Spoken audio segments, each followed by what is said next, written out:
नाथ मया करो। शरीर स्वस्थ क्षीण समय, सिमरंत नानक राम दामोदर माधवे।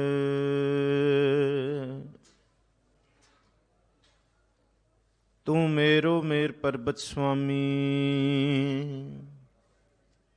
ओट गही मैं तेरी।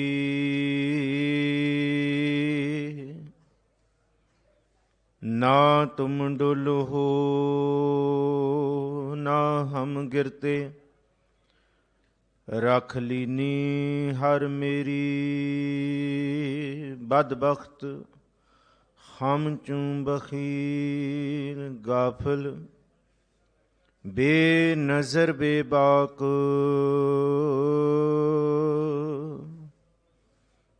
नानक बगोयद जन तुरा,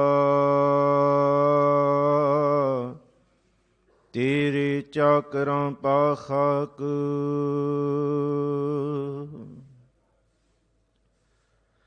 हाजरा हजूर जहरा ज़हूर सर्व कला भरपूर, चवर छतर तखत दे मालक, रूहानियत दे भंडार बरदो आलम शाह साहिब सतगुरु श्री गुरु ग्रंथ साहब महाराज जी की पावन मुकद्दस हजूरी अंदर आप सच्चे पातशाह हजूर श्री गुरु तेग बहादुर साहब महाराज जी दे ते गुरु दे प्यारे आनंद सिख भाई मती दास सती दास भाई दयाला जी दे शहीदी अस्थान दियां हाजरियां भर रहे हो। सतगुरु गुरु तेग बहादुर साहब महाराज जी बख्शिश करन, तेग बहादुर सिमरिया घर, नौ निधि आवै धाए, सब थाई होए सहाय। सच्चे पातशाह हजूर श्री गुरु तेग बहादुर साहब महाराज जी की ये रहमत है कि सच्चे पातशाह जी की बख्शिश सदका इस धरती दे धर्मां नूं और धर्म की आज़ादी नूं खुल के इस वातावरण, इस धरती की आबो हवा दे विच हर एक इंसान जे कोई आज़ादी नाल जी रहा तो धन गुरु तेग बहादुर साहब महाराज जी की बख्शिश सदका है। तिलक जंजू राखा प्रभ ताका, कीनो बडो कलू मैं साका। साधन हेत इति जिन करी, सीस दिया पर सी ना उतरी। दुनिया दे लोग दिल्ली दे बादशाह दे पैरां ते अपना सिर रखते सन, पर सतगुरु गुरु गोबिंद सिंह साहब कहते साडे पिता जी ने वो कारज किया जिहड़ा अज तक कोई नहीं कर सकिया। जे कीता है तो गुरु नानक साहब महाराज जी दे घर ने कीता है। ठीकर फूर दहलीज सिर प्रभपुर किया पयान, तेग बहादुर सी क्रिया करी ना किनूं आन। दुनिया दे लोग उहदे पैरां ते सिर रखते सन, सतगुरु गुरु तेग बहादुर साहब महाराज जी ने दहलीज दिल्ली दे बादशाह दे सिर ते अपने सिर दा ठीकरा भनिया। ऐसे दीन दयाल सतगुरु पैज रखण वाले, बख्शिश भरपूर, चित चरण कवल का आसरा, चित चरण कवल स्यों जोड़िए। मन लोचै बुराइयां गुर शब्दी एह मन होड़िए। बाह जिना दी पकड़िए सिर दीजै, बाह ना छोड़िए। तेग बहादुर बोलिया धर पईए, धर्म ना छोड़िए। आप वडभागी हो, सच्चे पातशाह जी दे सरदल दी धूड़ अपने मस्तक ते ला रहे हो। बेअंत संगतां मीडिया राही, PTC सिमरन राही, होर चैनलों राही घर बैठे देशों विदेशों विच इत्थों बाणी कीर्तन गुरमत विचारां सरवण करके अपनियां हाज़रियां ला रहे हो। करो रसना पवित्र, जो इस पावन दरबार की मर्यादा है। आशा की वार बाणी दे कीर्तन तो उपरंत कथा विचार ਉਹ ਆਪ ਸੰਗਤਾਂ ਦੇ ਨਾਲ ਸਾਂਝ ਪਾ ਸਕੀਏ।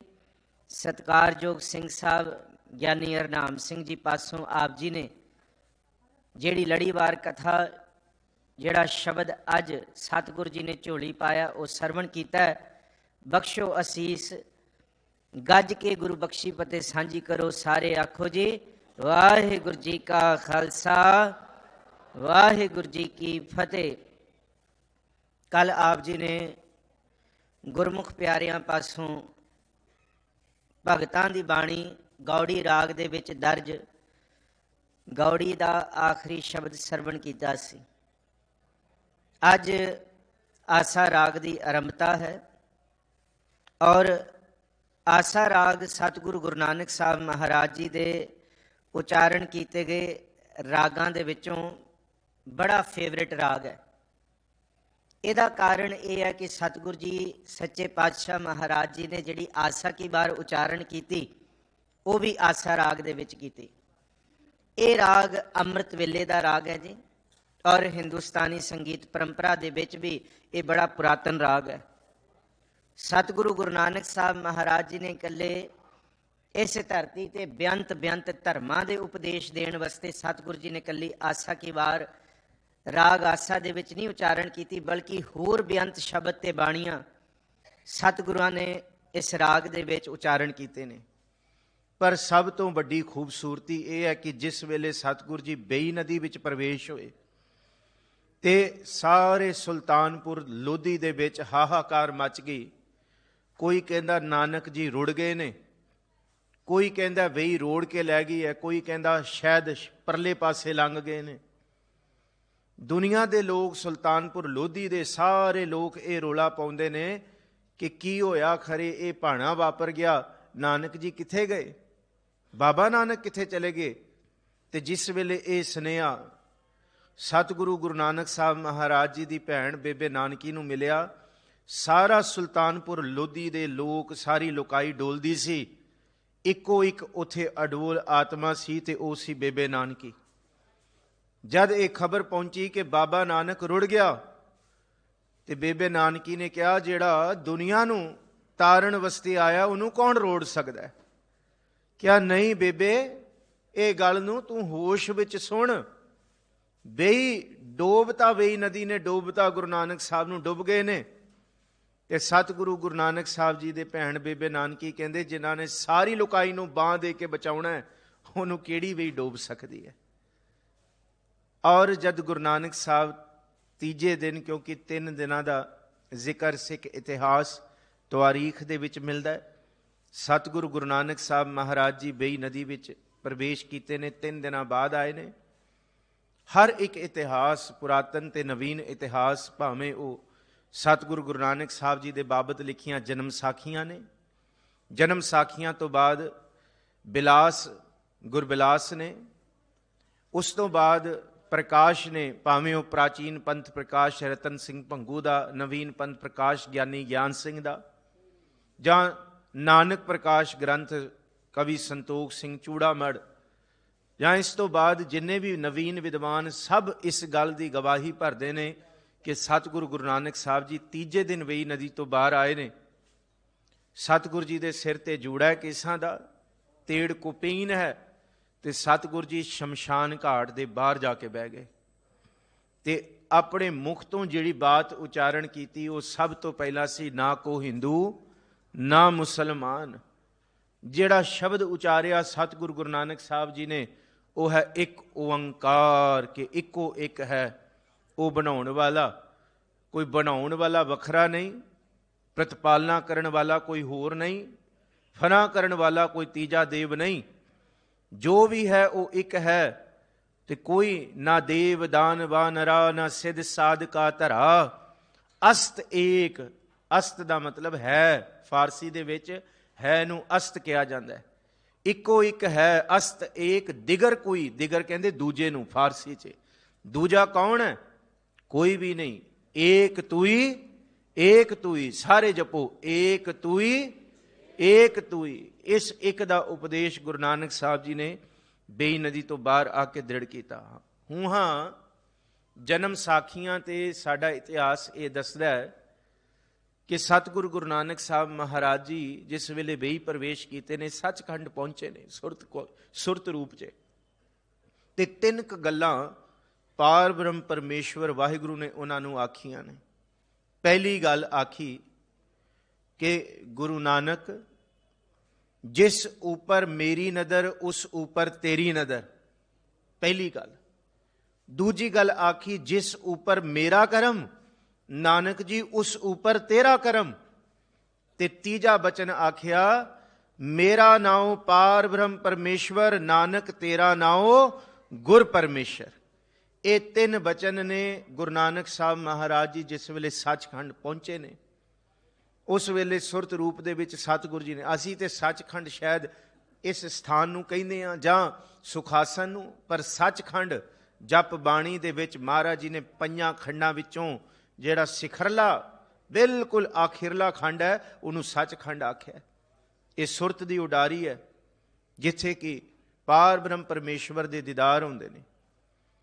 उथे इतिहासक तवारीख का यह बचन है कि सतगुरु गुरु नानक साहब महाराज जी नूं पार ब्रह्म परमेश्वर के दरों आवाज़ आई कि नानक जी तुसां नूं असां दा हुक्म नदरी आया। ये गल सुनियो, बड़ी कीमती विचार है। तुसी कहोगे जी शब्द की विचार तो शुरू नहीं की। शब्द की विचार इस विचार के नाल ही शुरू होनी है, क्योंकि जेड़ा शब्द अज आसा राग दा आसा राग की आरंभता का पहला तुसी पढ़िया जिहदा सिरलेख सो दर है, उहदी आरंभता इत्थों होनी है। केड़ा दर, केड़ी सरदल, केड़ी थां जिसनों गुरु नानक साहब सो दर कह रहे हैं। सतगुरु गुरु नानक साहब महाराज जी नूं पार ब्रह्म परमेश्वर ने आख्या नानक तुसां नूं असां दा हुक्म नदरी आया। ये गल पहली बार हुई है। अज तक कोई रब दे पूर्ण हुक्म नूं अपनी नदरी नहीं लिया सकिया, पर पार ब्रह्म परमेश्वर ने गुरु नानक साहब नूं आख्या कि तुसां नूं असां दा हुक्म नदरी आया। कि हुक्म नूं नदरी कर लेना, पूर्ण रूप दे विच किसे नूं अज तक हुक्म दी सोझी नहीं सी होई। जिन्हों जिन्नी सोझी हुई सी उन्हें हुक्म बारे आख दिता, पर प्रभु ने आख्या कि तुसां नूं पूर्ण रूप च हुक्म नदरी आया है। तो गुरु नानक साहब ने अगों पता है की बचन आख्या? महाराज जी ने आख्या हुक्मी होवन आकार हुक्म ना कहा जाई, हुक्मी होवन जी हुक्म मिलै बड़ियाई, हुक्मी उत्तम नीच हुक्म लिख दुख सुख पाइया हैं, एक ना हुक्मी बख्शीश एक हुक्मी सदा पुआइया है। हुक्म अंदर सबको जपो जी, हुक्म अंदर सबको बाहर हुक्म ना कोय, नानक हुक्म जे बुझै तो हमै कहे ना कोय। जिन्नी जिन्नी साडी हमै मरेगी उन्ना उन्ना हुक्म समझ आएगा। असी कह देंगे जी सब कुछ हुक्म च है। कोई बंदा विकार करके मूँह पूंज के हाथ नूं झाड़ के कहता जी की जी ये की कीता, कहता जी हुक्म विच है। हद हो गई। गुरु नानक साहब का यह बचन चेते रखियो, सानू हुक्म की परिभाषा अज ताई नहीं सोझी पै रही। असी हर गल नूं मूँह चक के कह देंगे जी हुक्म है हुक्म है। हुक्म की है? जिन्ना चिर तक हौमै नहीं मरदी उन्ना चिर तक हुक्म नदरी नहीं आउंदा। हौमै विच बंदा अपने कीते हुए कम्मां नूं जिहदे विचों नमोशी पैदा होंदी है, बदफैली बगावत, और जिहदे विचों मैल पैदा होंदी है उन्होंने भी रब दे भाणे विच ते हुक्म विच पा दिंदा जी हुक्मे अंदर सब को। अद्धी तुक कदी ना वरतो। वाकई जे हुक्म नूं समझना है ते अंतम तुक है इस पौड़ी दी, नानक हुक्मै जे बुझै तां हौमै कहे ना कोई। हौमै विच बंदा हुक्म नूं नहीं समझ सकदा। पर एक गल है, जिन्नी जिदी हौमै मरी है उन्हें उन्ना हुक्म नूं जाणिया, पर पूर्ण रूप च जे जिन्ने जाणिया वह है सब ते वड्डा सतगुरु नानक जिन कल राखी मेरी। आसा राग की आरंभता है। आसा राग गुरु नानक साहब के कुछ राग ने जिहड़े बड़े सतगुरु जी ने प्रेम दे विच, वैसे तो सारे ही राग सतगुरु जी के 19 राग उचारण किए हुए प्रेम विच ने, पर कुछ रागां दे विच बड़ा प्रेम है। जिस तरह रामकली राग गुरु नानक साहब ने सिद्ध गोष्ठ उचारण की, रामकली दखणी ओंकार उचारण की। इसी तरह सतगुरु जी का सूही राग उचारण किया होया सूहे रंग नूं। इसी तरह सतगुरु जी का आसा राग है। जो शब्द अज झोली पिया है उस शब्द का सिरलेख है सोदर, और हर राग की आरंभता तो पहला मंगला चरण जिहड़ा हुंदा है वह पूर्ण मूल मंत्र है। ਸਭ ਤੋਂ ਪਹਿਲਾਂ ਮਨੁੱਖ ਨੂੰ ਇਹ ਦੱਸਿਆ ਜਾਂਦਾ ਜੇ ਕਿਸੇ ਦੇ ਘਰ ਜਾਣਾ ਹੋਏ ਨਾ, ਘਰ ਪਹੁੰਚਣ ਦੀ ਮਰਿਆਦਾ ਹੈ, ਬੰਦੇ ਦੇ ਘਰ ਦੇ ਦਰਵਾਜ਼ੇ ਥਾਣੀ ਪਹੁੰਚ ਜਾਣਾ ਪੈਂਦਾ ਹੈ। ਕਿਸੇ ਦੇ ਘਰ ਤੱਕ ਤਾਂ ਪਹੁੰਚਿਆ ਜਾ ਸਕਦਾ ਹੈ ਜੇ ਬੰਦੇ ਦੇ ਘਰ ਦੇ ਦਰਵਾਜ਼ੇ ਤੱਕ ਪਹੁੰਚੀਏ। ਦਰਵਾਜ਼ੇ ਤੋਂ ਬਿਨਾਂ ਘਰ ਦੇ ਅੰਦਰ ਕਦੀ ਵੀ ਨਹੀਂ ਵੜਿਆ ਜਾ ਸਕਦਾ, ਕੋਈ ਐਂਟਰੀ ਨਹੀਂ ਹੈ। ਇਸੇ ਤਰ੍ਹਾਂ ਇਸ ਬਾਣੀ ਦਾ ਨਾਮ ਸੋ ਦਰ ਹੈ, ਜਿਸ ਘਰ ਦੀ ਬਾਤ ਗੁਰੂ ਨਾਨਕ ਸਾਹਿਬ ਜੀ ਸ੍ਰੀ ਗੁਰੂ ਸਾਹਿਬਾਨਾਂ ਵੱਲੋਂ ਇਸ ਬਾਣੀ ਵਿੱਚ ਪਾਈ ਗਈ ਹੈ, ਉਸ ਘਰ ਦੇ ਦਰ ਤੱਕ ਤੇ ਪਹੁੰਚੀਏ ਨਾ, ਉਸ ਘਰ ਦੇ ਦਰਵਾਜ਼ੇ ਦੀ ਤੇ ਸੋਝੀ ਹੋਏ। ਜੇ ਗੁਰਦੁਆਰਾ ਸੀਸਗੰਜ ਸਾਹਿਬ ਆਉਣਾ, ਪਹਿਲਾਂ ਅਸੀਂ ਸਰਦਲ ਤੇ ਇਸ ਥਾਂ ਦੇ ਦਰਵਾਜ਼ੇ ਤੇ ਦਰ ਤੇ ਪਹੁੰਚ ਕੇ ਦਾਨ ਮਹਿੰਡਾ ਤਲੀ ਖਾਕ ਜੇ ਮਿਲੇ ਤਾਂ ਮਸਤਕ ਲਾਈ ਹੈ, ਮਸਤਕ ਤੇ ਲਾਉਂਦੇ ਹਾਂ, ਫਿਰ ਦਰ ਤੋਂ ਅਸੀਂ ਘਰ ਵਿੱਚ ਆਉਂਦੇ ਹਾਂ ਗੁਰੂ ਦੇ। ਇਸੇ ਤਰ੍ਹਾਂ ਪਾਰ ਬ੍ਰਹਮ ਪਰਮੇਸ਼ਵਰ ਦੇ ਦਰ ਤੱਕ ਪਹੁੰਚਣ ਲਈ ਪਹਿਲਾਂ ਉਸ ਅਵਸਥਾ ਦਾ ਧਾਰਨੀ ਹੋਣਾ। ਘਰ ਦੀਆਂ ਗੱਲਾਂ ਤੇ ਬਾਤ ਦੀਆਂ ਨੇ ਕਿ ਉਹ ਬੂਆ ਖੋਲ ਕੇ ਅੰਦਰ ਸੱਦੇ ਜਾਂ ਨਾ ਸੱਦੇ, ਪਰ ਸਤਿਗੁਰੂ ਸੱਚੇ ਪਾਤਸ਼ਾਹ ਮਹਾਰਾਜ ਜੀ ਕਹਿੰਦੇ ਦਰ ਤੱਕ ਤੇ ਪਹੁੰਚੋ। ਹੁਣ ਦਰ ਤੱਕ ਪਹੁੰਚਣ ਦਾ ਬਹੁਤ ਜ਼ਿਕਰ ਭਗਤਾਂ ਨੇ ਵੀ ਕੀਤਾ। ਕਬੀਰ ਸਾਹਿਬ ਦਾ ਬਚਨ ਹੈ, ਕਬੀਰ ਜਿਹੇ ਦਰ ਆਵਤ ਜਾਤ ਹੋ ਹਟਕੈ ਨਾਹੀ ਕੋਏ। ਦੁਨੀਆ ਦੇ ਲੋਕਾਂ ਦੇ, ਦੁਨੀਆ ਦੇ ਬੰਦਿਆਂ ਦੇ, ਇੱਥੇ ਪਸਾਰਿਆਂ ਦੇ ਬਣਾਏ ਹੋਏ ਵੱਡੇ ਵੱਡੇ ਮਹਿਲ ਘਰ ਹੋਣਗੇ, ਉਹਨਾਂ ਦੇ ਘਰਾਂ ਤੱਕ, ਉਹਨਾਂ ਦੇ ਦਰਵਾਜ਼ਿਆਂ ਤੱਕ ਜਾਓ ਤੇ ਹੋ ਸਕਦਾ ਉਹਨਾਂ ਦੇ ਦਰਵਾਜ਼ਿਆਂ ਤੋਂ ਧੱਕਾ ਮਿਲ ਜੇ। ਇੱਕ ਵਾਰੀ ਜਾਓ, ਦੋ ਵਾਰੀ ਜਾਓ ਤੇ ਤੀਜੀ ਵਾਰੀ ਕਹੇ ਬੰਦਾ ਕਿੱਥੇ ਮੂੰਹ ਚੱਕਿਆ, ਇੱਥੋਂ ਜਾ, ਦਫਾ ਹੋ। ਦੁਨੀਆ ਦੇ ਲੋਕ ਹੋ ਸਕਦਾ ਹੈ ਦਰਵਾਜ਼ਿਆਂ ਤੋਂ ਭਜਾ ਦੇਣ ਤੇ ਅੰਦਰ ਨਾ ਆਣ ਦੇਣ, ਪਰ ਕਬੀਰ ਸਾਹਿਬ ਕਹਿੰਦੇ ਉਹਦਾ ਦਰ ਐਸਾ ਹੈ, ਕਬੀਰ ਜਿਹ ਦਰ ਆਵਤ ਜਾਤ ਹੋ ਹਟਕੈ ਨਾਹੀ ਕੋਏ। ਉੱਥੇ ਕੋਈ ਧੱਕਾ ਮਾਰ ਕੇ ਪਰਾਂ ਨਹੀਂ ਕਰੇਗਾ। ਸੋ ਦਰ ਕੈਸੇ ਛੋੜੀਐ ਜੋ ਦਰ ਐਸਾ ਹੋਏ। ਦੁਨੀਆ ਦੇ ਦਰਵਾਜ਼ਿਆਂ ਦੇ ਛੱਡੋ, ਮੰਗਤੇ ਬਣਨਾ ਆ। ਜੇ ਮੰਗਤੇ ਬਣਨਾ ਤੇ ਸੱਚੇ ਪ੍ਰਭੂ ਦੇ ਦਰ ਦੇ ਬਣੋ, ਉਹਦੇ ਦਰਵਾਜ਼ੇ ਦੇ ਮੰਗਤੇ ਬਣੋ। ਇਹਨੂੰ ਹੀ ਬਾਬਾ ਸ਼ੇਖ ਫਰੀਦ ਕਹਿੰਦੇ ਆਪਣੇ ਆਪ ਨੂੰ ਦਰਵੇਸ਼। ਦਰਵੇਸ਼ ਦਾ ਮਤਲਬ ਕੀ ਹੁੰਦਾ ਹੈ? ਜਿਹੜਾ ਦਰਵਾਜ਼ੇ ਦੇ ਉੱਤੇ ਬੈਠ ਜਾਏ, ਜਿਹੜਾ ਦਰਵਾਜ਼ੇ ਦਾ ਮੰਗਤਾ ਬਣ ਜਾਏ, ਉਹਨੂੰ ਦਰਵੇਸ਼ ਕਹਿੰਦੇ ਆ। ਇਹਨੂੰ ਬਾਬਾ ਸ਼ੇਖ ਫਰੀਦ ਜੀ ਨੇ ਕਿਹਾ, ਫਰੀਦਾ ਦਿਲ ਰੱਤਾ ਇਸ ਦੁਨੀ ਸਿਉ, ਦੁਨੀ ਨਾ ਕੀਤਾ ਕੰਮ, ਮਿਸਲ ਫਕੀਰਾਂ ਗਾਖੜੀ ਸੋ ਪਾਈਆ ਪੂਰ ਕਰਮ। ਮੈਂ ਦੁਨੀਆ ਦੇ ਦਰਵਾਜ਼ਿਆਂ ਤੇ ਬਹੁਤ ਬਹਿ ਕੇ ਵੇਖ ਲਿਆ, ਪਰ ਦੁਨੀਆ ਦੇ ਦਰਵਾਜ਼ਿਆਂ ਤੇ ਬੈਠਿਆਂ ਮੈਨੂੰ ਨਮੋਸ਼ੀ ਮਿਲੀ ਹੈ। ਮੈਨੂੰ ਕੱਖ ਹੱਥ ਨਹੀਂ ਆਇਆ ਕਿ ਫਰੀਦਾ ਦਿਲ ਰੱਤਾ ਇਸ ਦੁਨੀ ਸਿਓ, ਦੁਨੀ ਨਾ ਕੀਤਾ ਕੰਮ। ਕਿਸੇ ਨੇ ਬਾਂਹ ਨਹੀਂ ਫੜੀ, ਨਾ ਕੋਈ ਬਾਂਹ ਫੜਨ ਵਾਲਾ ਹੈ ਸਦਾ ਲਈ। ਹਾਂ, ਜੇ ਕਿਸੇ ਨੇ ਬਾਂਹ ਫੜੀ ਹੈ, ਮਿਸਲ ਫਕੀਰਾਂ ਗਾਖੜੀ ਸੋ ਪਾਈਆ ਪੂਰ ਕਰਮ। ਪਾਰ ਬ੍ਰਹਮ ਪਰਮੇਸ਼ਵਰ ਦੇ ਦਰ ਦੀ ਫਕੀਰੀ ਕਰ ਲੈ, ਇਹ ਪੂਰਬਲੇ ਕਰਮਾਂ ਨਾਲ ਮਿਲਦੀ ਹੈ। ਜੇ ਇਸ ਦਰ ਤੇ ਬਹਿਣਾ ਮਿਲ ਜਾਏ ਤੇ ਫਿਰ ਇਸ ਦਰ ਤੇ ਬੈਠਿਆਂ ਇੱਕ ਦਿਨ ਘਰ ਵਿੱਚ ਵੀ ਰੱਬ ਬੁਲਾ ਲੈਂਦਾ। ਇਹ ਦਰ ਨਾ ਛੱਡਣੀ। ਸਤਿਗੁਰੂ ਗੁਰੂ ਨਾਨਕ ਸਾਹਿਬ ਮਹਾਰਾਜ ਵੈਸੇ ਦਰਵੇਸ਼ਾਂ ਨੂੰ ਲੋੜੀ ਹੈ, ਰੁੱਖਾਂ ਦੀ ਜੀਰਾਂਦ। ਬਾਬਾ ਸ਼ੇਖ ਫਰੀਦ ਦਾ ਜ਼ਿਕਰ ਹੈ, ਜੇ ਦਰਵਾਜ਼ੇ ਤੇ ਬਹਿਣਾ ਹੈ ਨਾ, ਸੋ ਦਰ ਜਿਹਨੂੰ ਆਖਿਆ, ਦਰਵਾਜ਼ੇ ਤੇ ਬਹਿਣ ਦੀ ਮਰਿਆਦਾ ਵੀ ਦੱਸਤੀ ਬਾਬਾ ਸ਼ੇਖ ਫਰੀਦ ਨੇ। ਕਹਿੰਦੇ ਦਰਵਾਜ਼ੇ ਤੇ ਐਵੇਂ ਬੈਠੀ ਜਿਵੇਂ ਰੁੱਖਾਂ ਦੀ ਜੀਰਾਂਦ। ਰੁੱਖ ਹੁੰਦੇ ਨੇ, ਰੁੱਖ ਕਿੰਨੇ ਕਿੰਨੇ ਸਾਲ ਖੜੇ ਰਹਿੰਦੇ ਨੇ, ਹਨੇਰੀ, ਝੱਖੜ, ਪਾਲਾ, ਮੀਂਹ, ਕੱਕਰ, ਜੇਠ, ਹਾੜ, ਜੋ ਮਰਜ਼ੀ ਵਰਤ ਜਾਏ, ਰੁੱਖ ਫਿਰ ਵੀ ਅਡੋਲ ਸੰਤੋਖ ਵਿੱਚ ਖੜਾ ਹੈ। ਆਉਣ ਵਾਲੇ ਰਾਹੀਆਂ ਨੂੰ ਉਹ ਛਾਂ ਵੀ ਦਿੰਦਾ, ਤੇ ਜੇ ਉਹਨੂੰ ਵੱਟੇ ਮਾਰਨ ਤੇ ਵੱਟਿਆਂ ਦੇ ਬਦਲੇ ਉਹ ਫਲ ਵੀ ਦਿੰਦਾ। ਉਹਦੇ ਦਰ ਤੇ ਬੈਠਣ ਦੀ ਮਰਿਆਦਾ, ਹਰ ਕੋਈ ਉਹਦੇ ਦਰ ਤੇ ਨਹੀਂ ਬੈਠ ਸਕਦਾ। ਜੇ ਉਹਦੇ ਦਰ ਤੇ ਬਹਿਣਾ, ਦਰਵੇਸ਼ਾਂ ਨੂੰ ਲੋੜੀ ਹੈ। ਉਹਦੇ ਦਰਵਾਜ਼ੇ ਤੇ ਬੈਠਣ ਦੀ ਮਰਿਆਦਾ ਹੈ ਰੁੱਖਾਂ ਦੀ ਜੀਰਾਂਦ। ਜਿਵੇਂ ਇੱਕ ਰੁੱਖ ਸਭ ਕੁਝ ਝੱਲ ਕੇ ਅਡੋਲ ਟਿਕ ਜਾਂਦਾ ਹੈ ਨਾ, ਇਵੇਂ ਰੱਬ ਦੇ ਦਰ ਤੇ ਬੈਠਣ ਦੀ ਮਰਿਆਦਾ ਹੈ। ਅਬ ਹਮ ਚਲੀ ਠਾਕੁਰ ਪੈ ਹਾਰ, ਜਬ ਹਮ ਸ਼ਰਨ ਪ੍ਰਭੂ ਕੀ ਆਈ, ਰਾਖ ਪ੍ਰਭੂ ਭਾਵੇਂ ਮਾਰ। ਜਿਸ ਤਰ੍ਹਾਂ ਮਰਜ਼ੀ ਰੱਖ। ਸਤਿਗੁਰੂ ਗੁਰੂ ਨਾਨਕ ਸਾਹਿਬ ਮਹਾਰਾਜ ਜੀ ਬੇਈ ਨਦੀ ਤੋਂ ਬਾਹਰ ਆਏ। ਇਹ ਬਚਨ ਹੋਇਆ, ਤੁਸਾਂ ਨੂੰ ਅਸਾਂ ਦਾ ਹੁਕਮ ਨਦਰੀ ਆਇਆ। ਮਹਾਰਾਜ ਜੀ ਨੇ ਕਿਹਾ, ਨਾਨਕ ਹੁਕਮੈ ਜੇ ਬੁਝੈ ਤਾ ਹਉਮੈ ਕਹੈ ਨਾ ਕੋਏ, ਜੇ ਮੈਂ ਆਖਾਂ ਹੁਕਮ ਨਦਰੀ ਆਇਆ ਤੇ ਫਿਰ ਇਹ ਹਉਮੈ ਹੋ ਜਾਏਗੀ, ਹੁਕਮ ਫਿਰ ਮਨਫੀ ਹੋ ਜਾਏਗਾ।